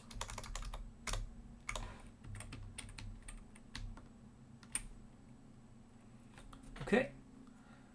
That's how we're going to, that's the triggering event for this settlement, story event, I mean. That's it. And now we distinguish out, oh, well, I need to highlight this because, so now we distinguish out the nominated survivor. All this other stuff is just fluff. I can get rid of it. I just want to leave, well, I don't want to get rid of it now because I still want to read it. So this is the old event. This is, oops, I gotta close this. Okay. So, nominated survivor and the settlement rebel against boss. So that's going to be a period there. Now, we want to trigger this on some, condition this on something. If the nominated survivor is age 3, gain this boon. If the nominated survivor is age 2, gain a boon. If the nominated survivor is age 1, gain a boon. So, an age 3 survivor is like, what's the likeliest? An age 3, I need to look at age. What would help an age survivor? You open up, hold on, I just gotta go back, open up the book. What's the most likely thing that an age survivor will have? Age 101. Let's go. Oh, whoops. I gotta switch back. So, aging survivors. An age 3 survivor would more than likely I guess I could just give them the bonus. Could give them +3 permanent strength for this. If an age 3 survivor is the one who was nominated, they would get, that'd be a pretty nice boon for them. But more than likely, they're going to have gotten. Looking at this, it's probably going to be they're going to have 2 or 3 fighting arts by this point for sure. An age 3 survivor, and they're probably going to have a good amount of strength. Because it looks like, you know, age 1, the most likely thing is gaining a fighting art. Age 2, the most likely thing is gaining a strength. Age 3, the most fighting thing again is gaining a fighting art. So if an age 3 survivor rises up, they're not going to really need a fighting art, and they're not really going to need a permanent strength.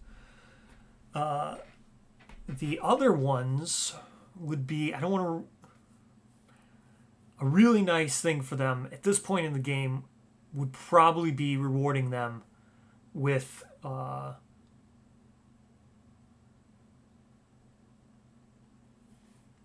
well, it's probably going to be rewarding them with either evasion or luck is probably what you're going to want. I could remove a disorder. That's actually really good. An age 3 survivor is probably going to want to remove a disorder of their choice, because an age 3 survivor has probably done a lot of fighting, has done a lot of hunting, has probably gathered a couple of disorders, and they probably don't want them. It would be a nice boon for you to rebel to get. That'd be a nice reward. To remove a disorder from an age 3 survivor is probably something you would actually want to do. So, we're going to go with that. So, Yeah, movement is super powerful. I could do movement too. I can do, let's look at the age 2. Age 2 survivors, I think they might have missed out on movement, right? Yeah, age 2 survivor, they might have missed out on movement here. So age 2 will do, we can probably give them movement. Let's go with switching back. All right. So if the nominated survivor is age 3, now we have to bold this. Okay, if the nominated survivor, I don't need that comma. If the nominated survivor is age 3, rebelling gives them a moment of clarity. Rebelling against boss gives them a moment of clarity.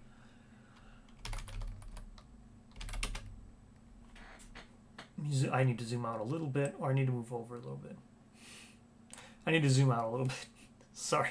Hopefully it doesn't shrink the text too much by me zooming out. I'm pretty sure it looks like it's pretty big. I can see here on the screen. Now I can move over so it's not behind the chat text. Okay. There. Now I can at least see everything. So, if the nominated survivor is age 3 or more. I need to say more because that says or more.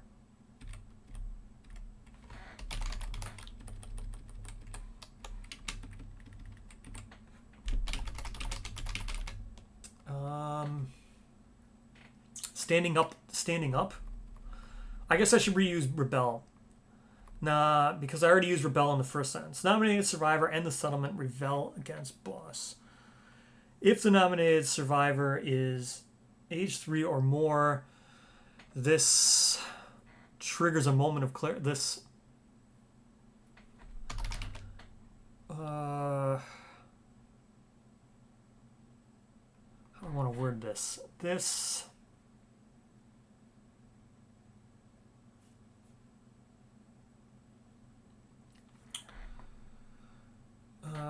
I can always reword this again when I read it multiple times. But for right now, I don't want to just sit here thinking of something to write. So this gives a moment of clarity. This is refreshing.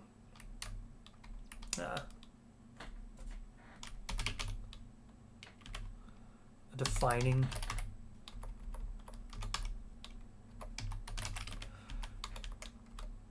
Moment of clarity. There we go.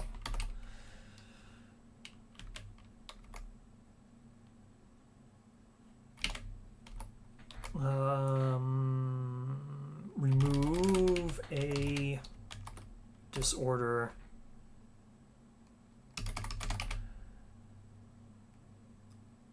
Oh yeah, defiance. That's a good way. Yeah.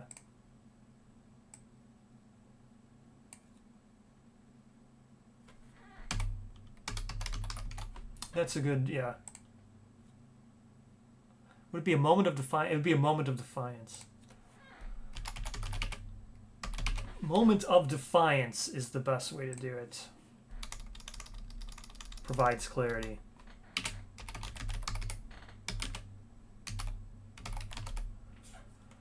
Remove a disorder. Doesn't need to be capitalized. Of your choice. All right. Let's see. They remove, yeah.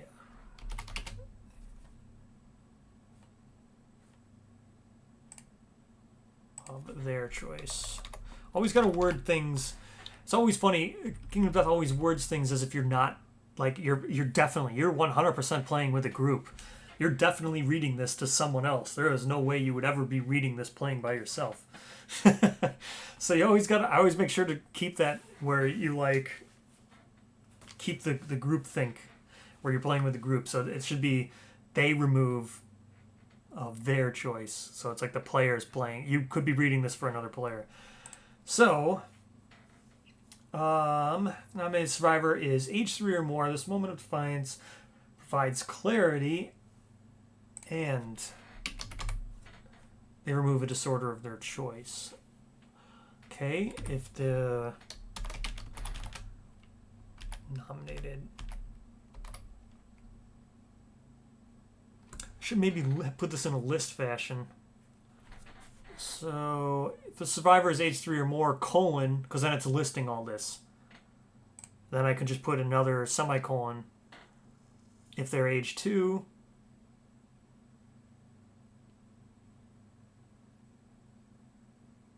Now, it's better to be multiple sentences.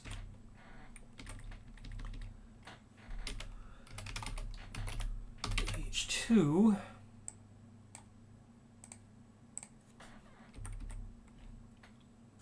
So movement is... So how would I narratively describe gaining movement? Deftness? Or is deftness usually with speed? The years sharpen... Oh, yeah. See, so I could use what they already have. Oh, I always forget. I got to switch back. So here's age. So for age 2, here's what age 2 would give. So improved reflexes. I could say if the nominated survivor is of age 2, they're sharpened or they're honed. I could use honed. Their sharpened reflexes. Their sharpened reflexes define. Let's see.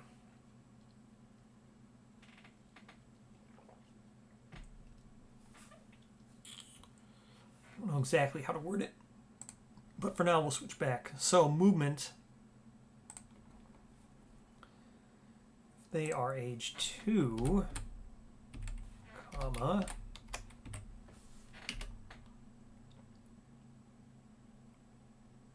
in this moment, because therefore we're referencing back to the fact that it is another defining moment, the moment of defiance. This moment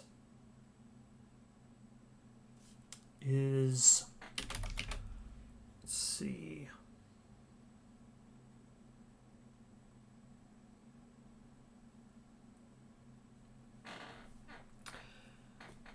I don't know. It's something. So I'm just going to put that there for now. And then comma. So I need to fill that in with something. I'll have to figure out. And they gain +1 permanent movement. Okay. If they are age 1 or less. Okay, if they are age 1 or less. So let's see, if they are age 1 or less, what is likely age 1 going to bring for a survivor? Go back to this. Age 1 appears... Oh, you had a chance at luck. I could grant luck. Luck makes... Let's see.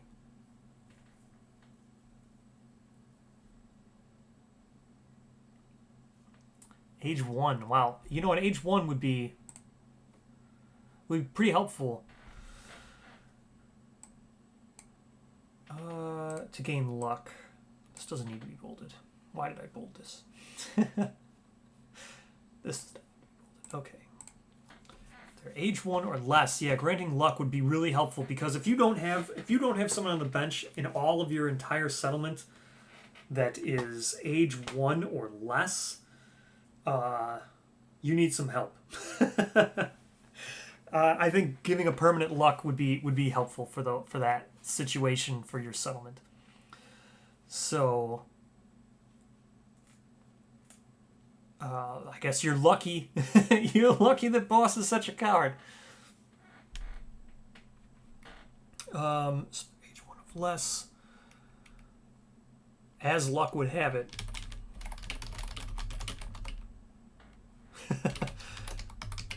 Boss is not so brave. They gain +1 permanent luck. That's not spelled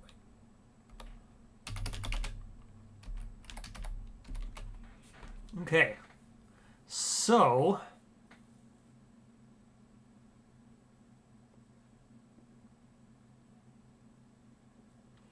+1 to head severe injury. Yeah. So that would have to be an ability. Yeah, you know what? That is a unique ability to be able to do that. I should write here. I'm gonna write that down because that is something that I should give to. Because if you look here, let me save this before. So in the original event with this, for where is it? Yeah, right here.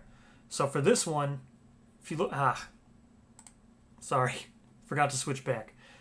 So, yeah, so I just changed this. Where is it? Right, if they're age 2, no, if they're age 1 or less, as luck would have it, boss is not so brave, they gain +1 permanent luck. So, with the original event for this, when boss picks people and you don't rebel, he breaks someone's arm, leg, and concussion, and gives them a concussion. That's all what the survivors with the muscle nickname do. They just make examples of people and they go around beating people up. So for this, I should give. I should reward that. That would be a way to give a permanent +1 to severe injury rolls. You would think this survivor, whoever survived this, whoever had their legs broken, their arm broken, and suffered a concussion, they would be pretty deft at handling severe injury from that point forward. So I dropped my pencil. Yeah, I'll write that down. That's a good reward for that. +1 to severe injury rewards. Ability. Ability that grants severe injury protection.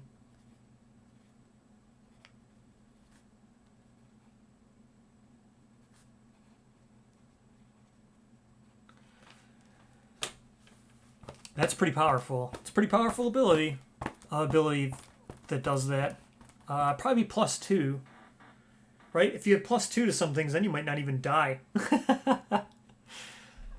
Alright, let's see. So save. That's good. Alright. So let's look back at how exactly this was worded. So for this is age. We're done with age. Now, since we've seen this, I want to go back to watched. Which was, what was watched? 175. So we're back to watched here. Now we're going to start looking at this wording. So let's go ahead and look at this wording here. So dark sparks spread across the Lantern Horde. And let's go back to GIMP. All right, so regicide. Okay. There. Now we can tab this down. Nope, we don't want that.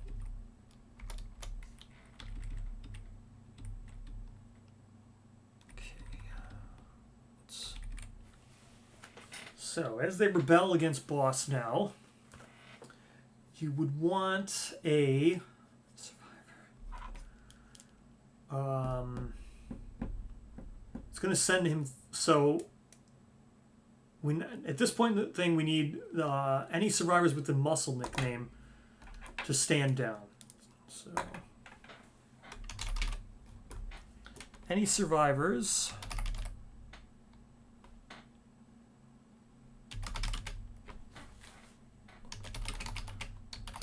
muscle nickname.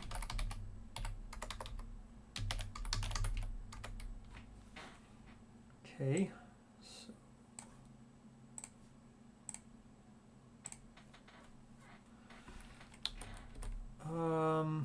Any survivors with the muscle nickname.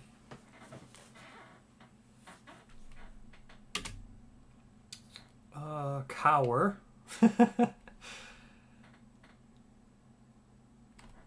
So we put cower.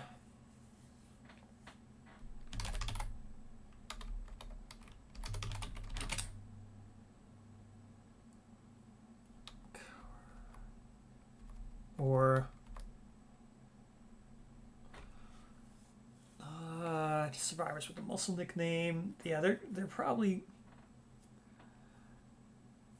Yeah, we'll go. Yeah. Any survivors with the muscle nickname cower over the fact that, let's see.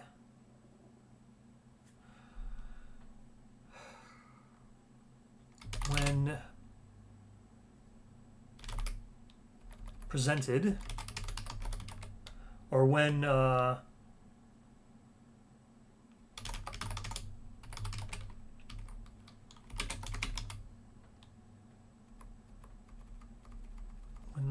settlement rises while it, yeah, so it's gonna be while the settlement.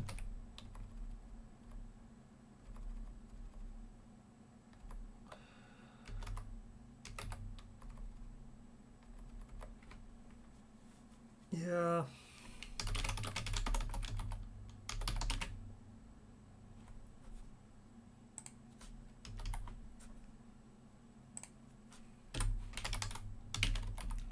Okay, so they cower when the settlement rises up. These survivors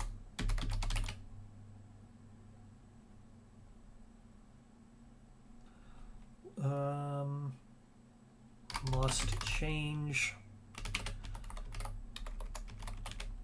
their nickname from muscle to spineless. Okay.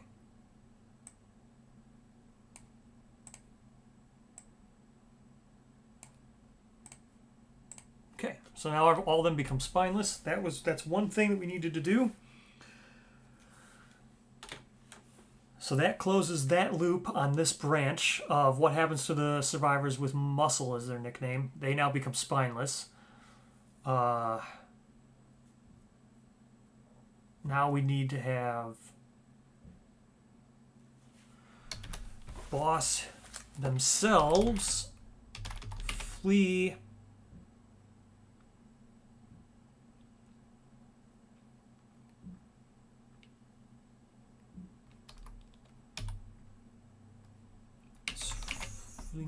so boss is going to flee from the entire settlement.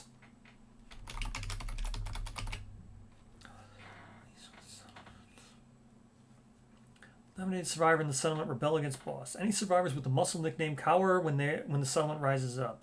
These survivors must change their nickname from muscle to spineless.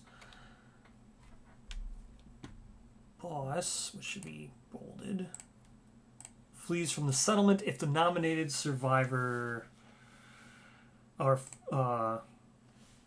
from the settlement's rebelling actions. Okay. That should be rebelling. Or wait. It should be defiant. That's a good word, yeah.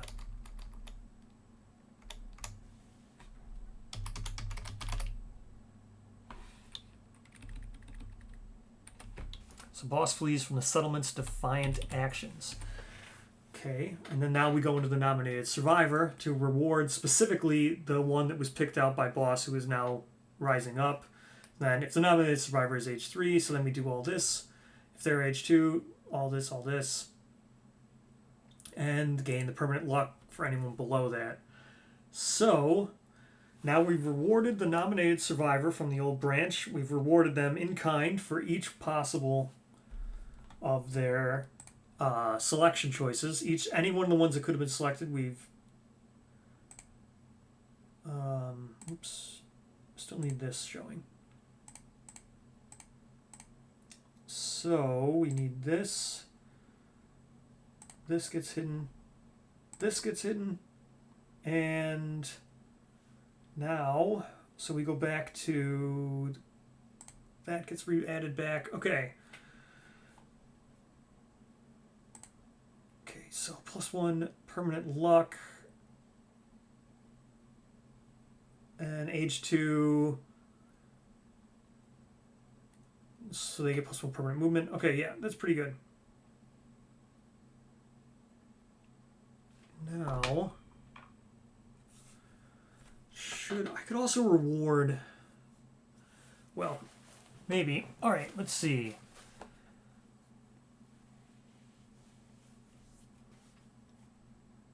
Okay, so now that we've triggered all this, now we need to have watch added, or watch needs to be removed because this is now going to replace watched.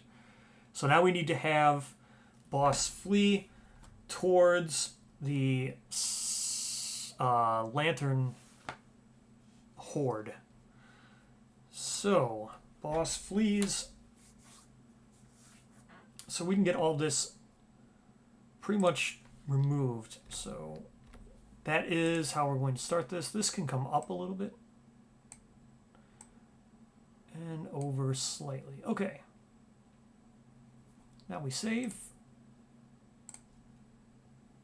Nice. Okay. So we've got ourselves down this path again of how exactly we wanted to reward each person in kind. Now all we need to do is write the narrative for boss running towards the lantern horde. So that start a new break here. Let's go back. We'll look at watch. How is this work? Oh, I need to remove watched. Remove. I think it was B. Watched from the timeline. So we are now removing watched from the timeline. We're going to put this in bold. We are going to change this. There's a font that helps do this, and I was right. It was B. So this is a font. That's how you add the books and stuff if you ever wanted to do this. So we've now removed watch from the timeline. Okay. Now watch will no longer trigger, and now we start writing a new version of watched, which has boss running into the lantern horde. So let's read in. So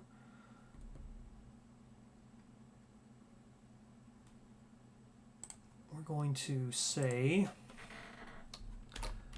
survivors of the settlement pursue a fleeing boss past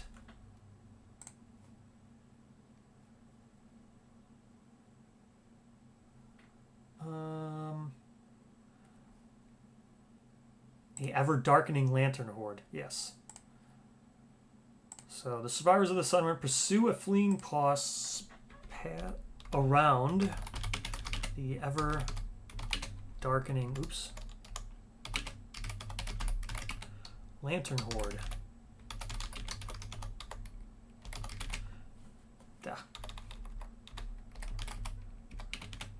Okay, so the survivors of the settlement pursue a fleeing boss around the ever-darkening lantern horde. So that's the first thing we've gone through.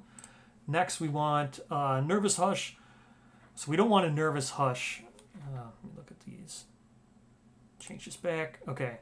So this is what we're copying. We're taking the text from watched and redoing it. So a nervous hush falls. No, we want a. What's like opposite of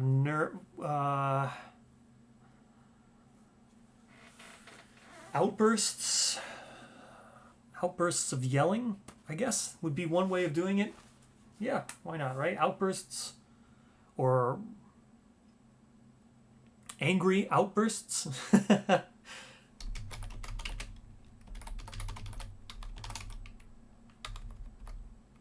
Angry outbursts. Because we're doing the inverse of this. So angry outbursts fill the settlement.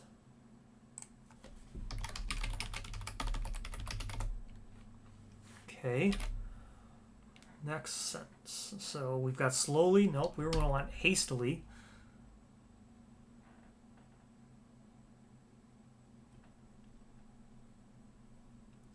Nice. You're doing a custom campaign. Yeah. I know custom campaigns are what's really needed because, like, some of them are too long. Custom campaigns are really cool. I can't wait for the new campaigns to come. So, let's see. We want this to be, what I say, slowly? No, we want hastily, the most daring survivors. So we're not going to do daring, because boss is a coward. So we want, yeah, we're saying hastily. So you get the gist of this. I'm going to switch back to GIMP so you can see me doing it. Here. Now we're back in GIMP. There's the what I'm working on. So you can see the survivors of the settlement pursue a fleeing boss around the ever-darkening lantern horde. Angry outbursts fill the settlement hastily, comma. So I'm just not going to show the other thing as I just look on the other monitor now. So we've got hastily, the coward dives into the darkened lanterns.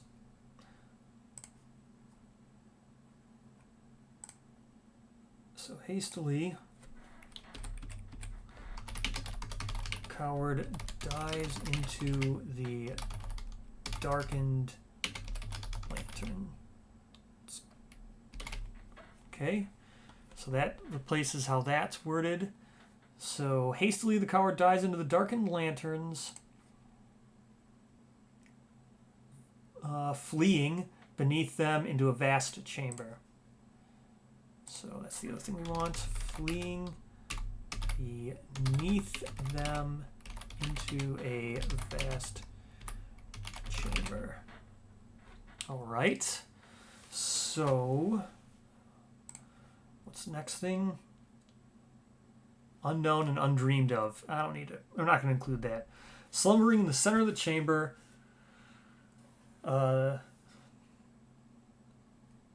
So we're going to change. Oh, let's go back to so this is what I'm reading. This is what we're editing. So now we're at slumbering in the chamber, or slumbering in the center of the chamber. The survivors can feel the presence of immense danger.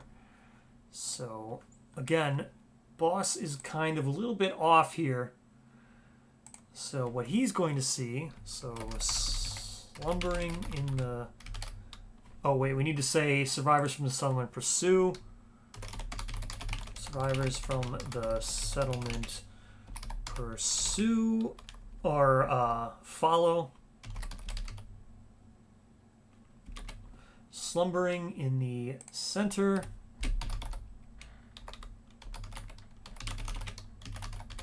Slumbering in the center of the chamber. What do we have?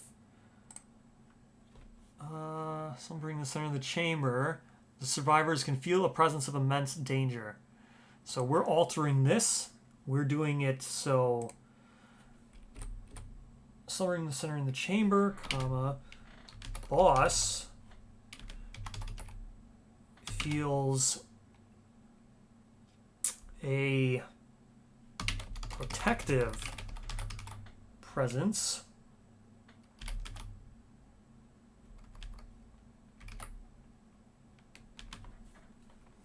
so boss thinks it's protective.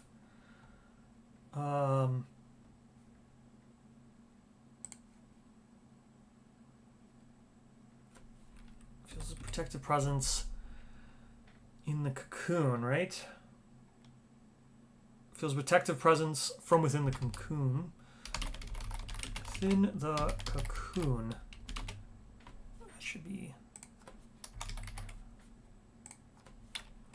right. So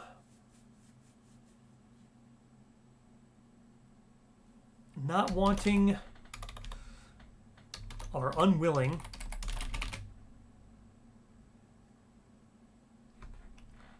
unwilling to accept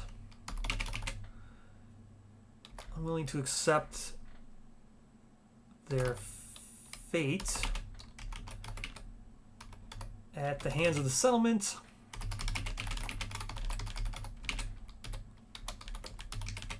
boss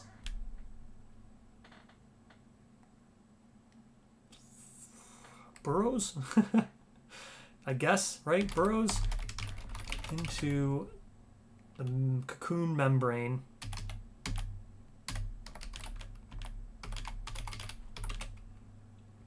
And inside for believed safety, for just safety.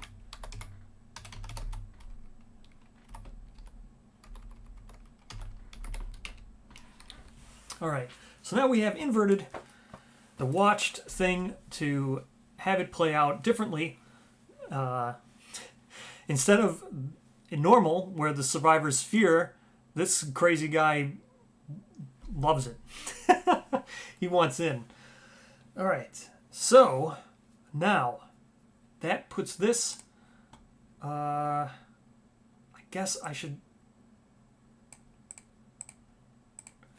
guess I'll just call it now. So this is it for boss. Boss is dead. Do not remove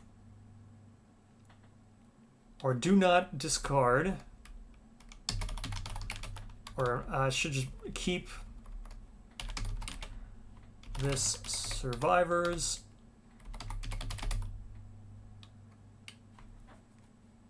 I shouldn't say boss is dead. Boss is lost. There. That way it's not as hinting to him being dead. I mean, he obviously is, but... Keep this survivors record sheet until instructed...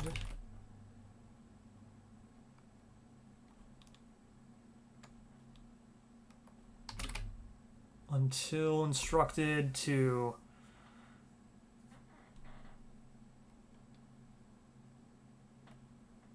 discarded. Okay, and we shall save. So, let's see. So now we've gotten him in there. We've gotten everything we wanted out of this. Now we've gotten to the point where we're at the same exact thing as triggering watch.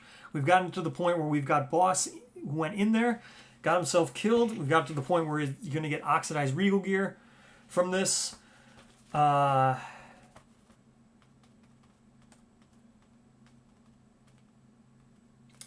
We're good shape. Now, so let's just reread this. Nominate a survivor in the settlement. Rebel against boss. Any survivors must. Oh, that's all good. Survivors of the settlement pursue a fleeing boss around the ever-darkening lantern horde. Any outbursts, angry outbursts, fill the settlement. Hastily, the coward dives into the darkened lanterns, fleeing beneath them into a vast chamber. Survivors from the settlement follow. Slumbering at the center of the chamber, boss feels a protective presence from within the cocoon. Unwilling to accept their fate at the hands of the angry survivors is what I should probably say. Or angry...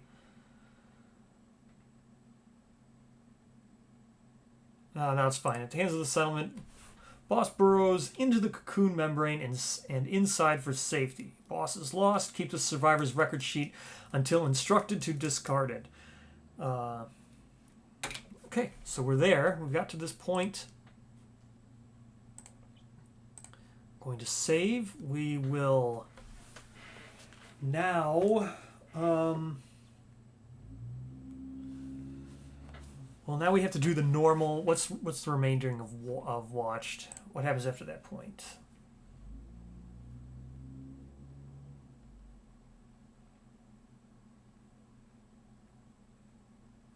Okay, so yeah, we want to just do the normal wording here. So starting with this settlement phase, the survivors may awaken and face the sleeping menace. So, we just want the normal thing here. Starting with this settlement phase, the survivors may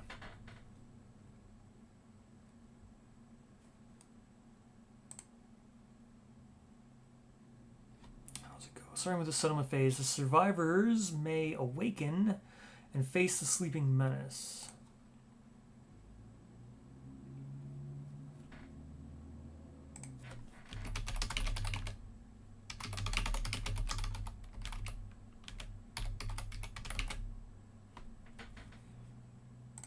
Okay. You may move Nemesis Encounter Watcher to the current lantern year.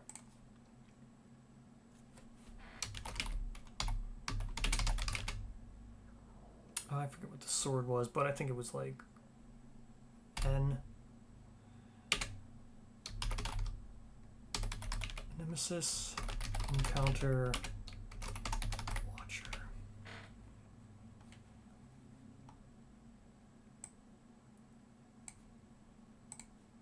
Right. This is going to be... That was the wrong one. Is it M? Nope. ZX... I don't remember what the sword was. Come on.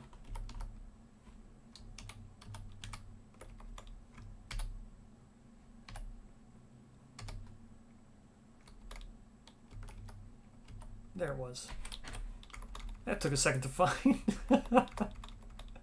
Okay, you may move Nemesis Encounter Watcher to the current lantern year. To the current lantern year. Awesome.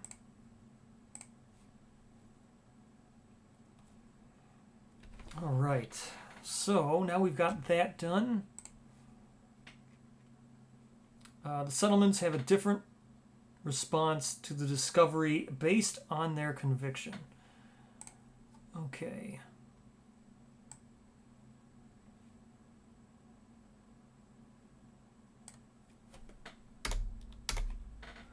Let's now get rid of all of this. We want to say the settlements has a... How did it word this? The settlement has a different response to the discovery based on their conviction. Settlement has a different response based on their conviction. So this should be capitalized. And the settlement has, this should be bolded.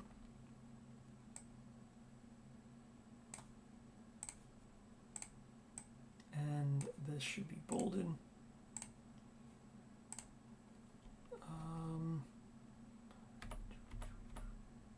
No, this should just be centered. Was this centered? The settlement has a different response to the discovery. They have a different response to this event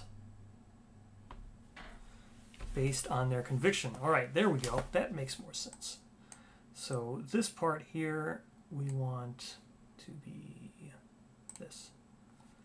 Okay. Now, wait, that doesn't look right. I want that back over there. So we save this. Let's see. This might just end up being a different text box.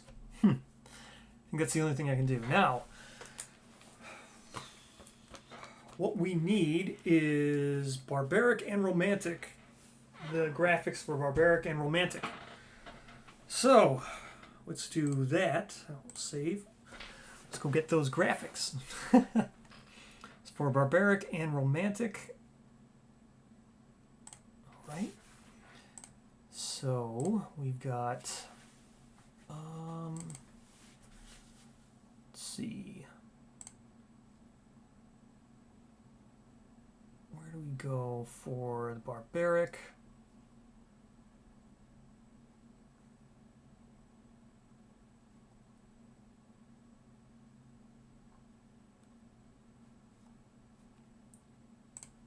Okay, we want open.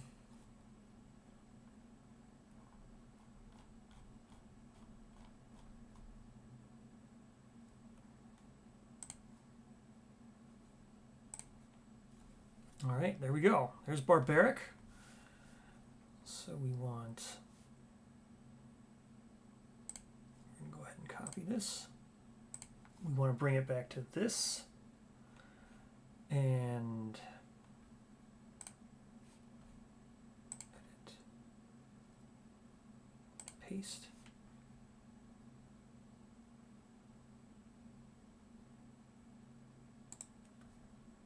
To new layer. Let's see, where exactly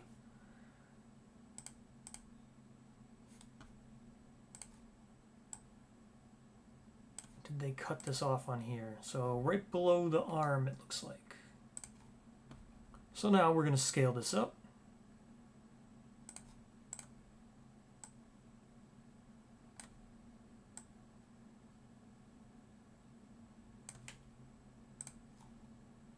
Oof. That's not the best. That's not a good looking scan. Okay, so it would be nice if I could find better artwork, cleaner artwork. That's not a good one. Let's see. Does that other book have cleaner artwork?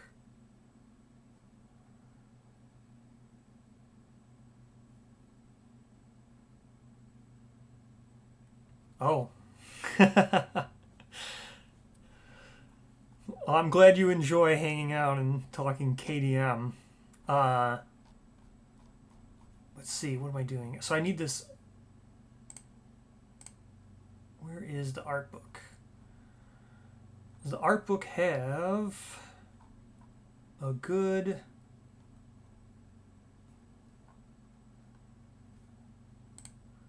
Sorry. Looking through the art book, I'm looking for a good scan of barbaric. Let's see. What do we got? What do we got going on here in this art book? Do we have a good scan of barbaric or romantic?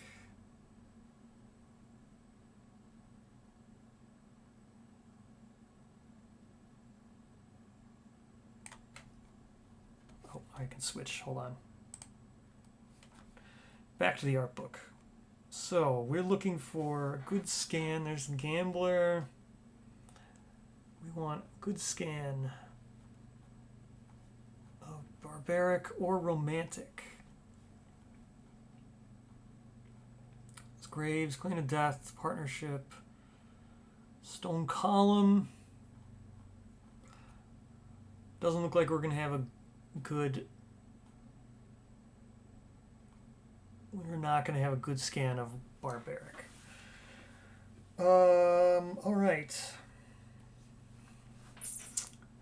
Go back to GIMP. I'm gonna have to find another one. See if we can find a better scan than this, because this is not good.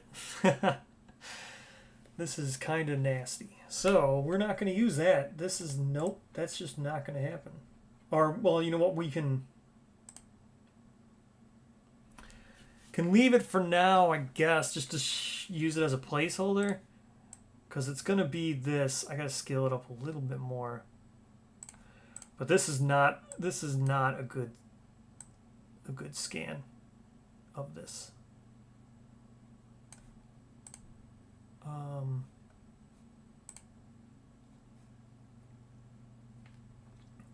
So yeah, that's it. That's right where I want to cut it. So then I'm going to crop this out. We're going to zoom in.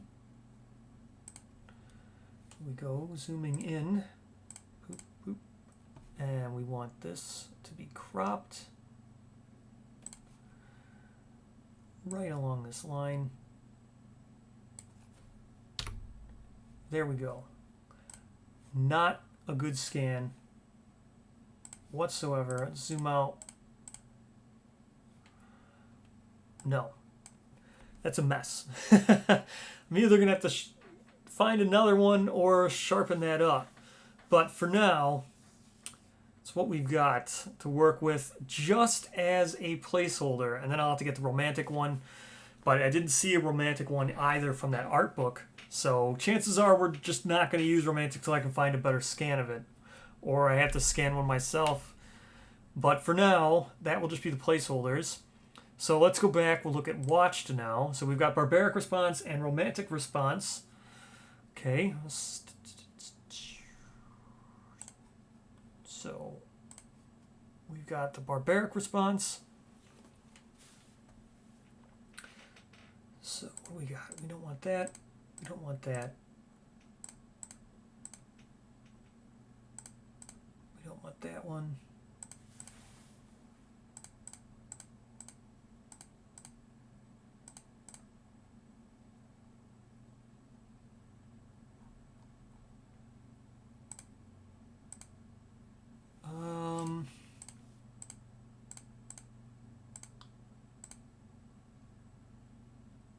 So this is good. We'll take this text box and we'll just bring it up. We want it about there.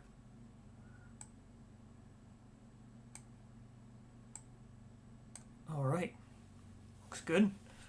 Oh, looks, zoom back in. Okay. Here we go. All right. So, now we mimic to just unlock ultimate weapon and stuff.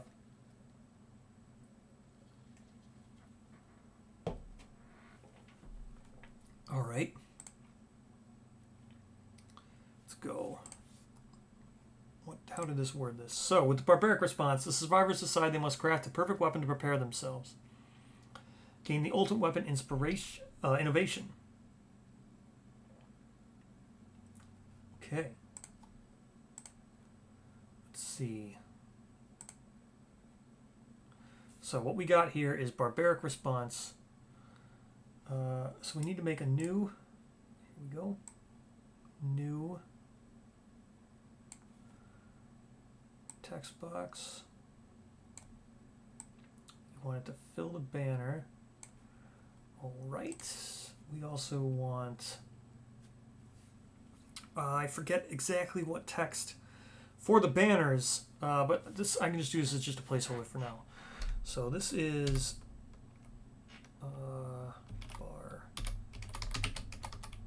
barbaric response. Again, this is going to be not white, it should be black. Okay, there we go, barbaric response. So we want that down to there. This is not correct font. It should be bigger. I think it should be 40, and it shouldn't be Nimbus. I forget exactly which one this will be, but this should be bolded just for now, just so we can just use as a placeholder. Stuff like this has to do touch-ups once I remember exactly what that font should be. But for now, fair enough, good enough. All right. We've got, we don't need this anymore. This is not even going to be good to begin with. So, barbaric response. If the settlement, oh, it's not if. This is the settlement. It should just be like this. And let's look how this works. The survivors, it shouldn't be the settlement. The survivors decide they must craft the perfect weapon to prepare themselves. Okay. Change this.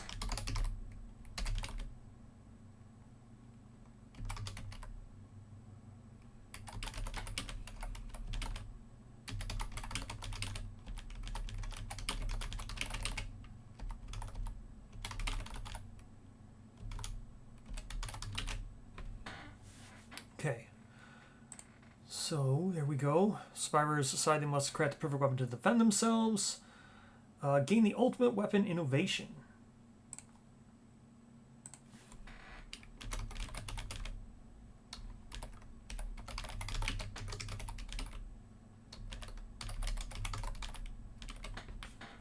Okay, bold this.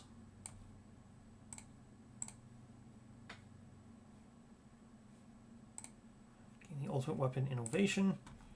What else does it say? This does not count towards your settlement's innovation total. Okay, fair enough.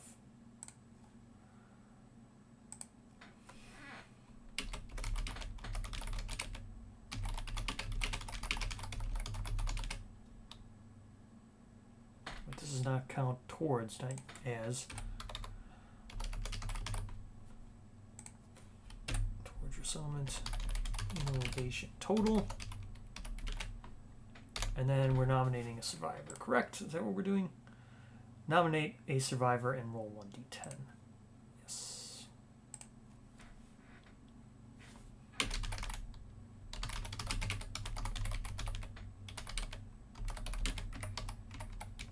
All right. So that is that. Now, can you bring this all down? We're going to put flavor text above this. I'm just right now I just want to copy the exact wording. Survivors begin to make preparation. Add Hands of Heat to the timeline 4 years from now. Well, I don't know if we still need to do Hands of Heat. Maybe something else. So, let's see. The survivors... Well, we'll just copy it word for word, I guess. What is it? Survivors... the survivor begins to make preparations. Okay. Oh yeah, because you're nominating a single one.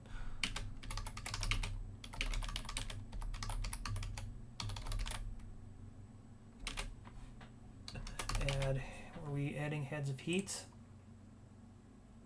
to the timeline 4 years from now?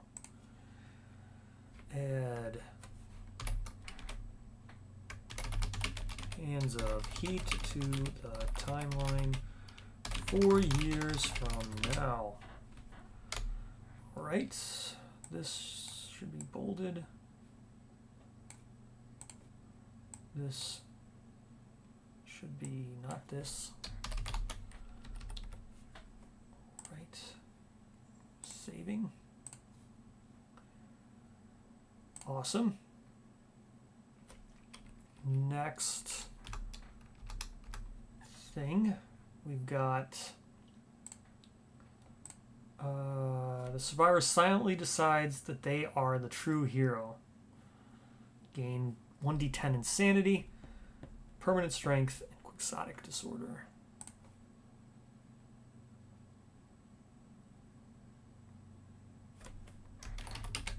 Oops. No.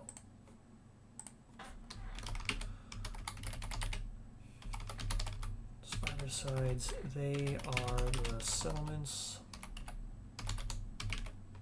true hero.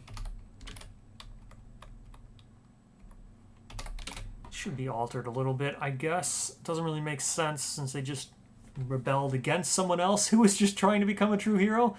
I'll have to take a look at that, I guess. So the survivors decide, the survivor decides they are the settlement's true hero, which is literally the same thing that boss did in this situation. They gain plus 10 insanity, permanent strength, and quixotic. Okay, this looks like this will probably get altered. But for right now, they gain plus 10 sanity, plus 1 permanent strength, and how do you spell quixotic? I think that's Q-U-I-X-O-T. Yep, that was, did I spell that right? Yes, I did. They gain the quixotic disorder.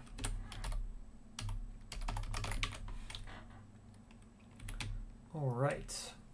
Right.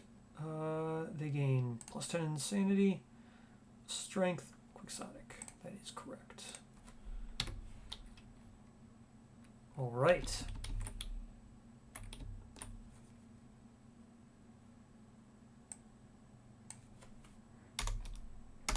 Now, let's do the dice rolling. So this can go down once or twice. This can go down twice. And then this can probably come down to about there. And that gives us room to add more narrative up here at the top if we need to. But for now, actually this could probably back up once. And then this can go down once, and this can once more. There. That looks better. Now, we get the dice rolls, which I think were just 1 through 5, 6, 7, 8, 9, 10. Okay. So, we go...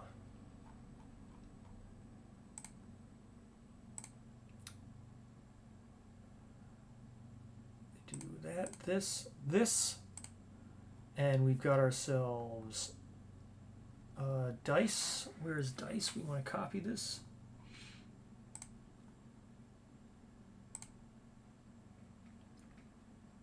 We want the dice large. Wait, which ones are dice large? Yeah, we want dice large. Okay. So we want to copy this.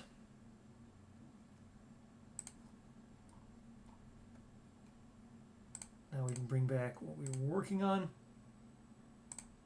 to this.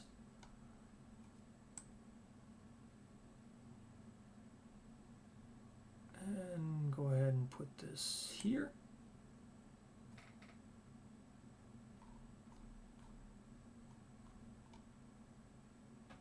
All right. We zoom out because we're going to want to align this. So the dice large copy. I don't think we wanted dice large, did we? Probably wanted dice small now that I look at this.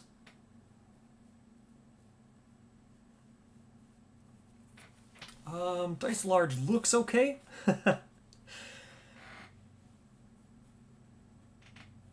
Yeah, we'll stick with dice large. That's fine. So what else we want to do is we don't need the 10 plus. That can be gone. Don't need you. It's just rectangle select. We want the 6.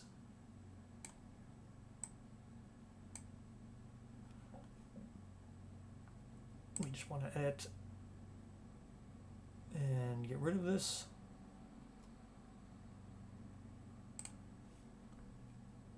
Okay. Now, redo this.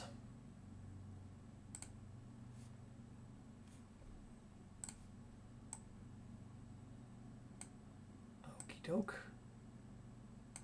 7, 8, 9, 10. There we go. And we don't want 6, 7, 8, 9, 10.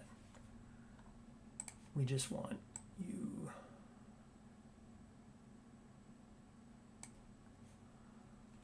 Okay. Zoom in now.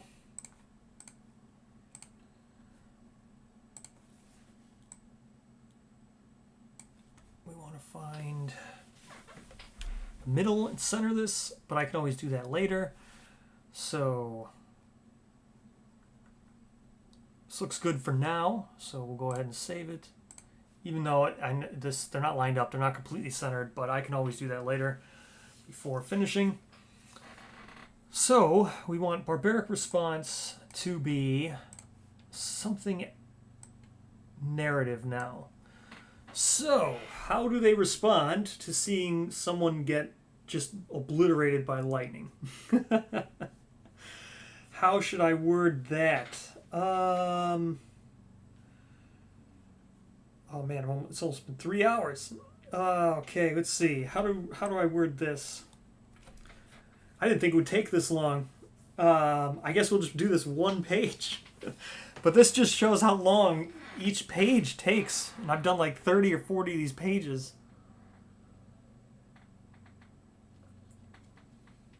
And this isn't even like perfect. This is not good. I would never, this isn't even finished. Still takes that long. Okay, let's go ahead.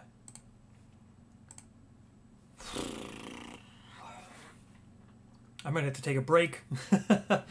Yeah, I think I might finish up this page, then take a break, and then re-stream again. Another page. Or something different. But for now, let's just finish up this page. So, Looking at this, let's make so a barbaric response. Well, we need to say that they definitely see him or her get just obliterated by lightning. How do we do this? So, how are we going to do this? So they say, let's see, boss is lost. Keep the survivor's record sheet until instructed to discard it. Starting with the settlement phase, the survivors may awaken and face a sleeping menace. You may move Nemesis, Counter, Watcher to the current Lantern year. Okay. Settlement has a different response based on their conviction.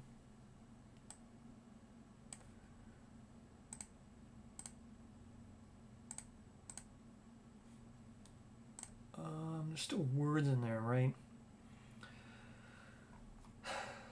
Alright, let's see. So this has got to be brought down some so I can delete all these words because I don't need them anymore. So delete. So we still have to do a new era. I think that's it, right? There's nothing else. Yeah, that's the end of that. So we've gotten rid of everything there. No, wait. That's not what I wanted to do. This needs to come on. There we go. Whew, okay. Good.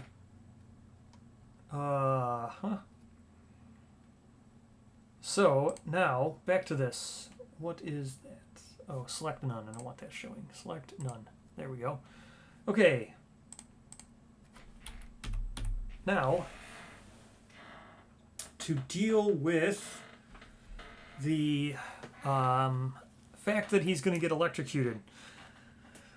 How to word it. So at first I have to mention it. And then they'll respond barbarically.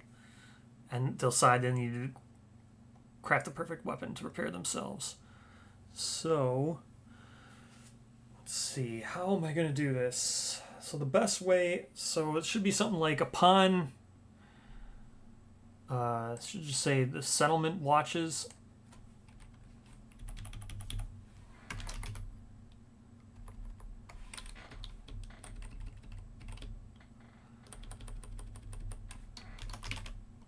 Okay, now we should back this up and move this back down. Okay, there we go. The settlement watches as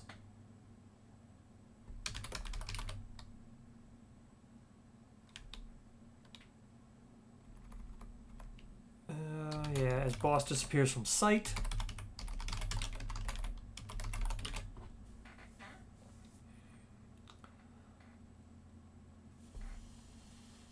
Only takes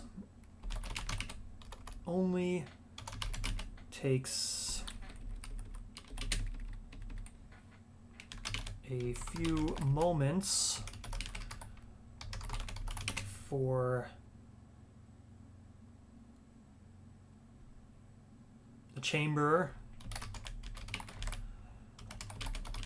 Oh no, it's not the chamber, it's the cocoon inside the chamber, my bad.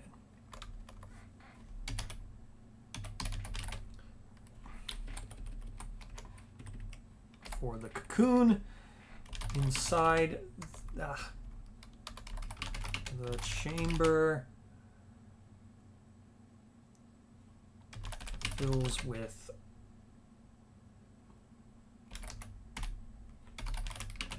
lightning. So how to best, so it takes one for the cocoon inside the chamber fills with lightning. Let's see. How to say it. So these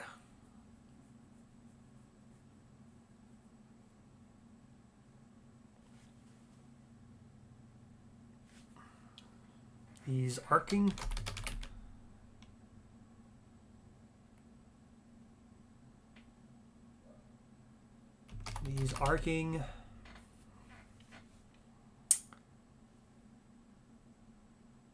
bolts, I guess.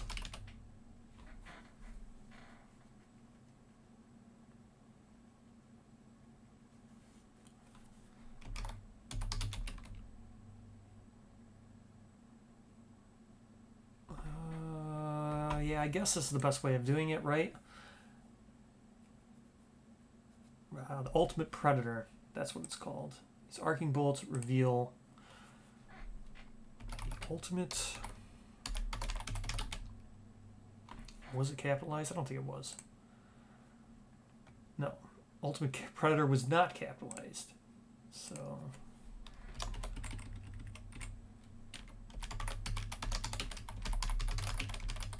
Slumbering inside. Okay, so now the settlement's caught the glimpse of the Watcher. Inside fills the chamber with lightning. The arcing bolts reveal the ultimate predator, slumbering inside, right?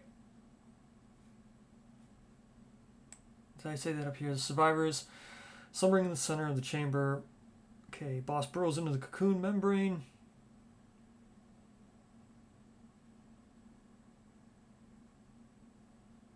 Yeah, okay, we're good.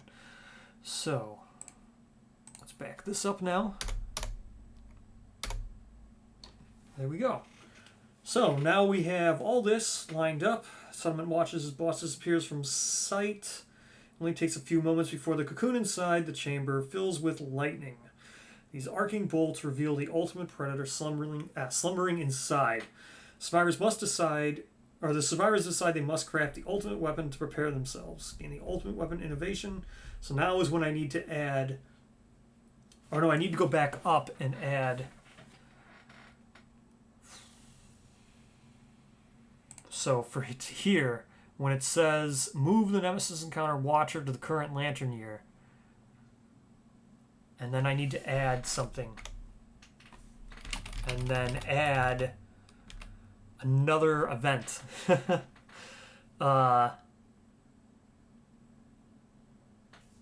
Shocking Fate.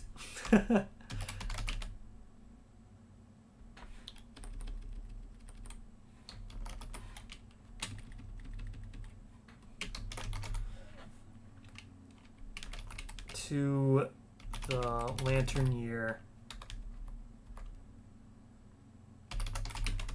after the Nemesis, right? After the Nemesis.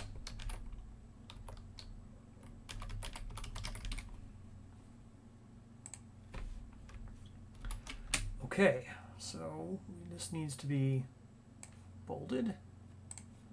Oops, that was not bolded. Bolded, not italicized. Okay. And this should become the book. Okay. So you add the Nemesis Encounter Watcher to the current lantern year and then add Shocking Fate, or the Shocking Fate, to the lantern year after the Nemesis. Or it should be... Yes, that's right. Because if I say add it to the next lantern year, it'd be confusing because you might add it to the next lantern year on the timeline.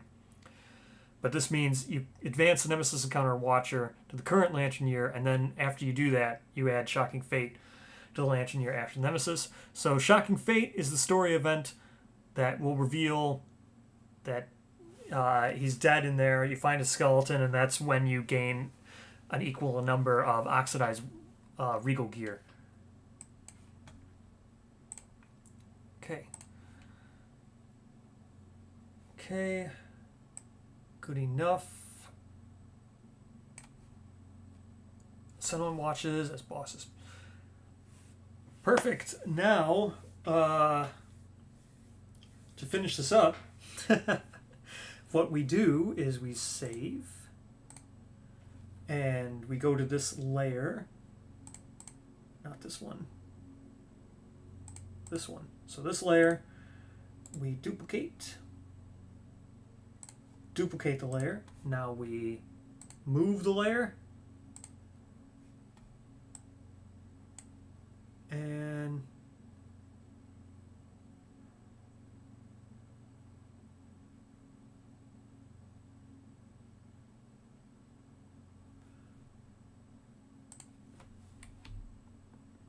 hold on, what is it?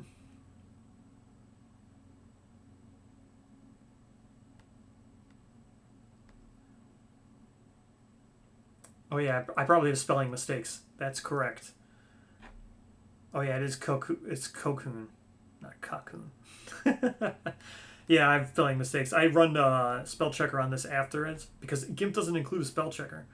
So once I've gotten everything written down, then I have to copy paste it all into Word and then run the spell checking.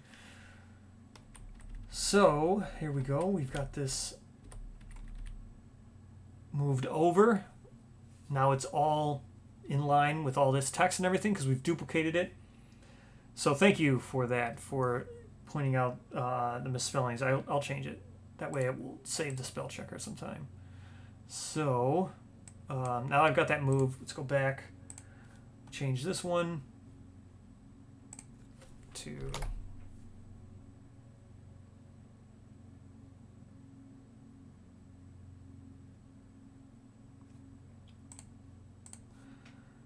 okay. Now we go this one.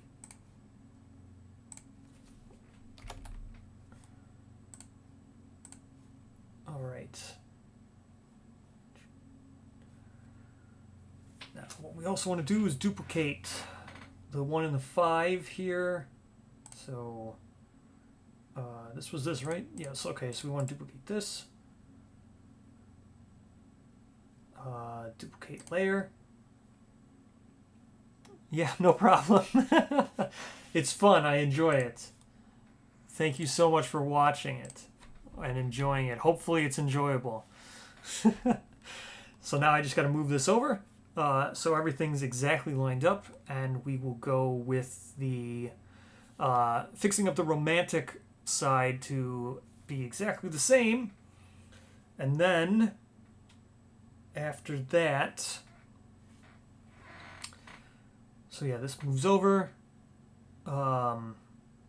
Just try to, again, this is not going to be centered. I'll run the centering on it afterwards.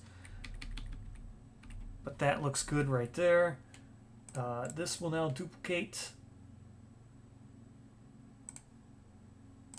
Okay, and we do the same here. Move this over, and we'll do the romantic response, and it's pretty much going to be worded exactly the same, except for it will just be the different rewards for the romantic response. Now the other thing is I'll probably have to go back and change some of these responses because I don't want them to be exactly the same. They should probably, be a little bit different. So let me just see here.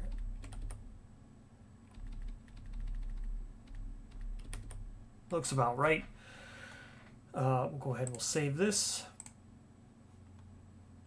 Again, there's drop shadows and all this stuff too, but that's just stuff I do at the very end. Once I'm happy and ran everything through spell checker, then I'll do all the, because there should be like a drop shadow on this.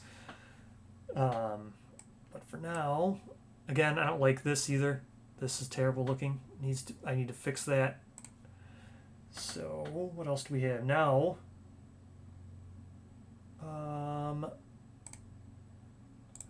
So we're going to duplicate this layer for barbaric response. This is just romantic.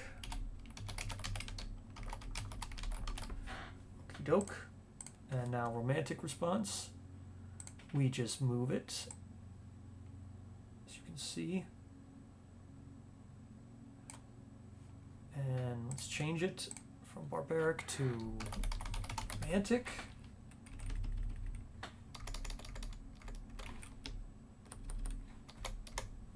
Okie doke.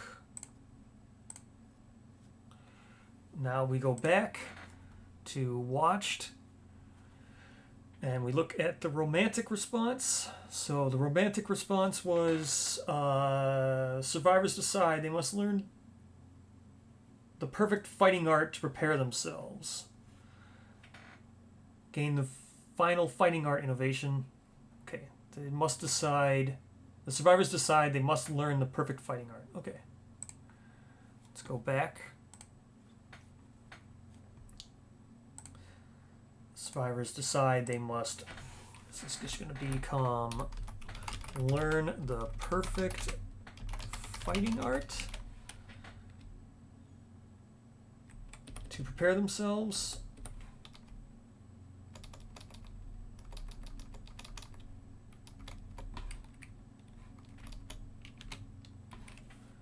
gain the final fighting art. Final fighting art. Innovation.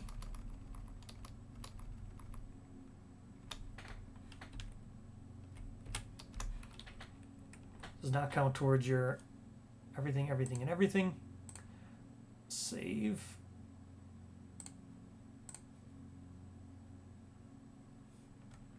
All right, now we zoom out. I said zoom out. Back to where we were. All right, and look at that. Whew. It's a long time. A long time. It takes a minute. It's not quick to do this stuff. So I have to still get the barbaric response is not great. Or the image for barbaric response is not great. I'll have to change it to something else. I have to find a better scan of the barbaric thing, and then I have to find a better scan for romantic. But there we go. That is one more page done. So we went. Let's see how it reads. We've gone. You open up the other one. What was the other one? It was like page 31 or so. Page 30. Nope, 29. Yes, page 29. All right. Now we compare and contrast. So what we've done here is we've taken Regal Return and we've gone through the Rebel. Yeah, so yeah, I know. The gamble it's a lot. It's a lot of time and effort. It's a lot of time and effort. This took, I mean, doing one more page took me like, I've been streaming for almost 3 hours. But then again, I was talking, the first 35 minutes of it was just explaining everything. If someone wanted to give input on this, if they hadn't seen Curse before.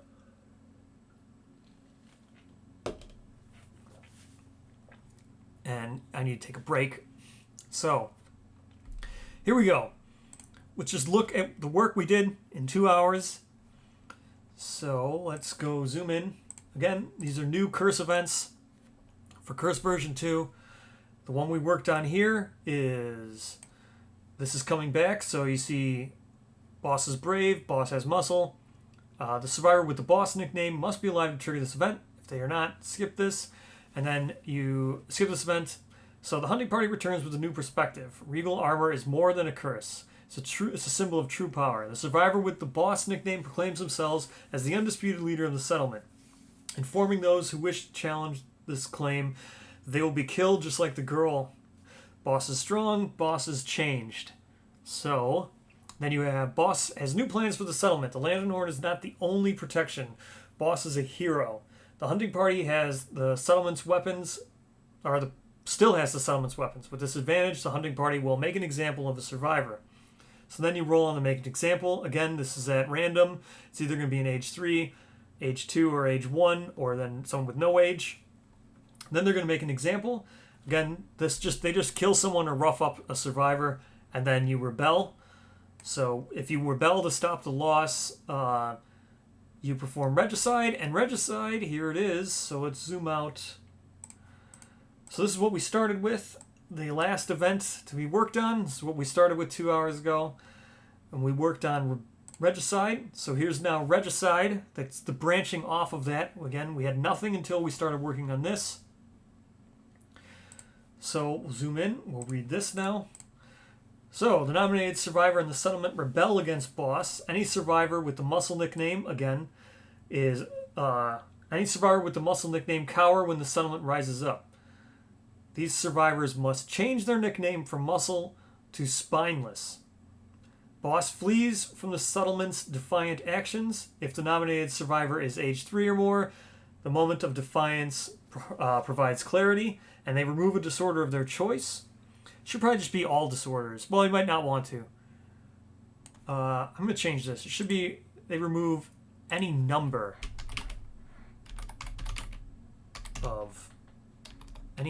of disorders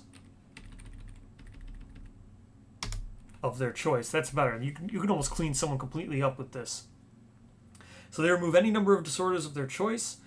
If they are age 2, this moment I need to figure something out here, and they gain +1 permanent movement. If they are age 1 or less, as luck would have it, boss is not so brave. They gain +1 permanent luck. Remove watched from the timeline. The survivors of the settlement pursue the fleeing boss around the ever-darkening lantern horde. Angry outbursts fill the settlement. Hastily, the coward dives into the darkened lanterns, fleeing beneath them into a vast chamber. Survivors of the settlement follow. Slumbering in the center of the chamber, boss feels a protective... This needs to be changed as well. Presence from within the cocoon. Unwilling to accept their fate at the hands of the settlement, boss burrows into the cocoon membrane and inside for safety. Boss is lost. Keep the survivor's record sheet until instructed to discard it. Starting with this settlement phase, the survivors may awaken and face the sleeping menace. You move Nemesis Encounter Watcher to the current Lantern Year and add the Shocking Fate to the Lantern Year after the Nemesis. And then, as I said, Shocking Fate will give you the Oxidized Regal gear that was on boss. So that's what Shocking Fate does. And then the settlement has a different response to this event based on their conviction. And then now we have the 2 convictions. So Barbaric, the settlement watches as boss disappears from sight. It only takes a few moments before the cocoon inside the chamber fills with lightning. These arcing bolts reveal the silhouette. I should say the silhouette. Reveal the haunting silhouette.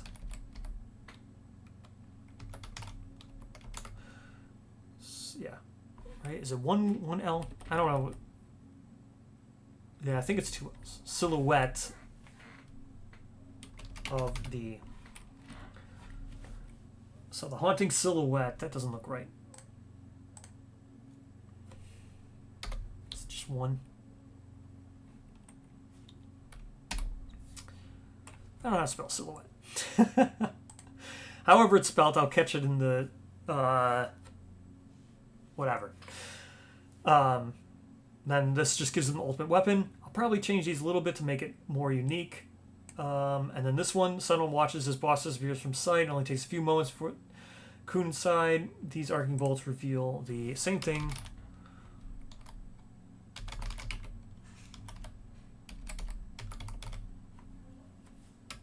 Of the ultimate predator.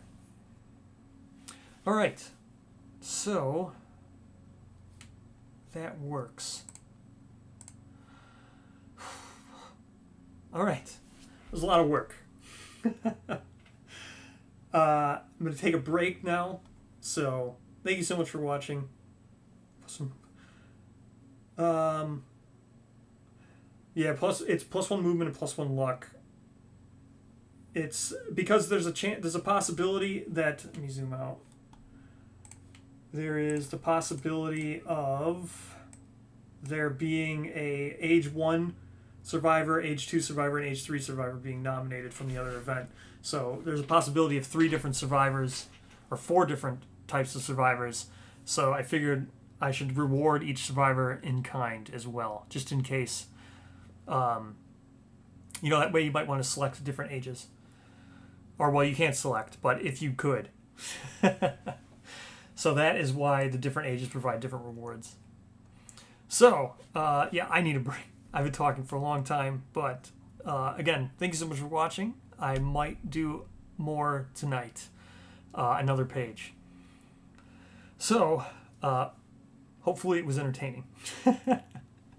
And I look forward to doing another page as soon as I can.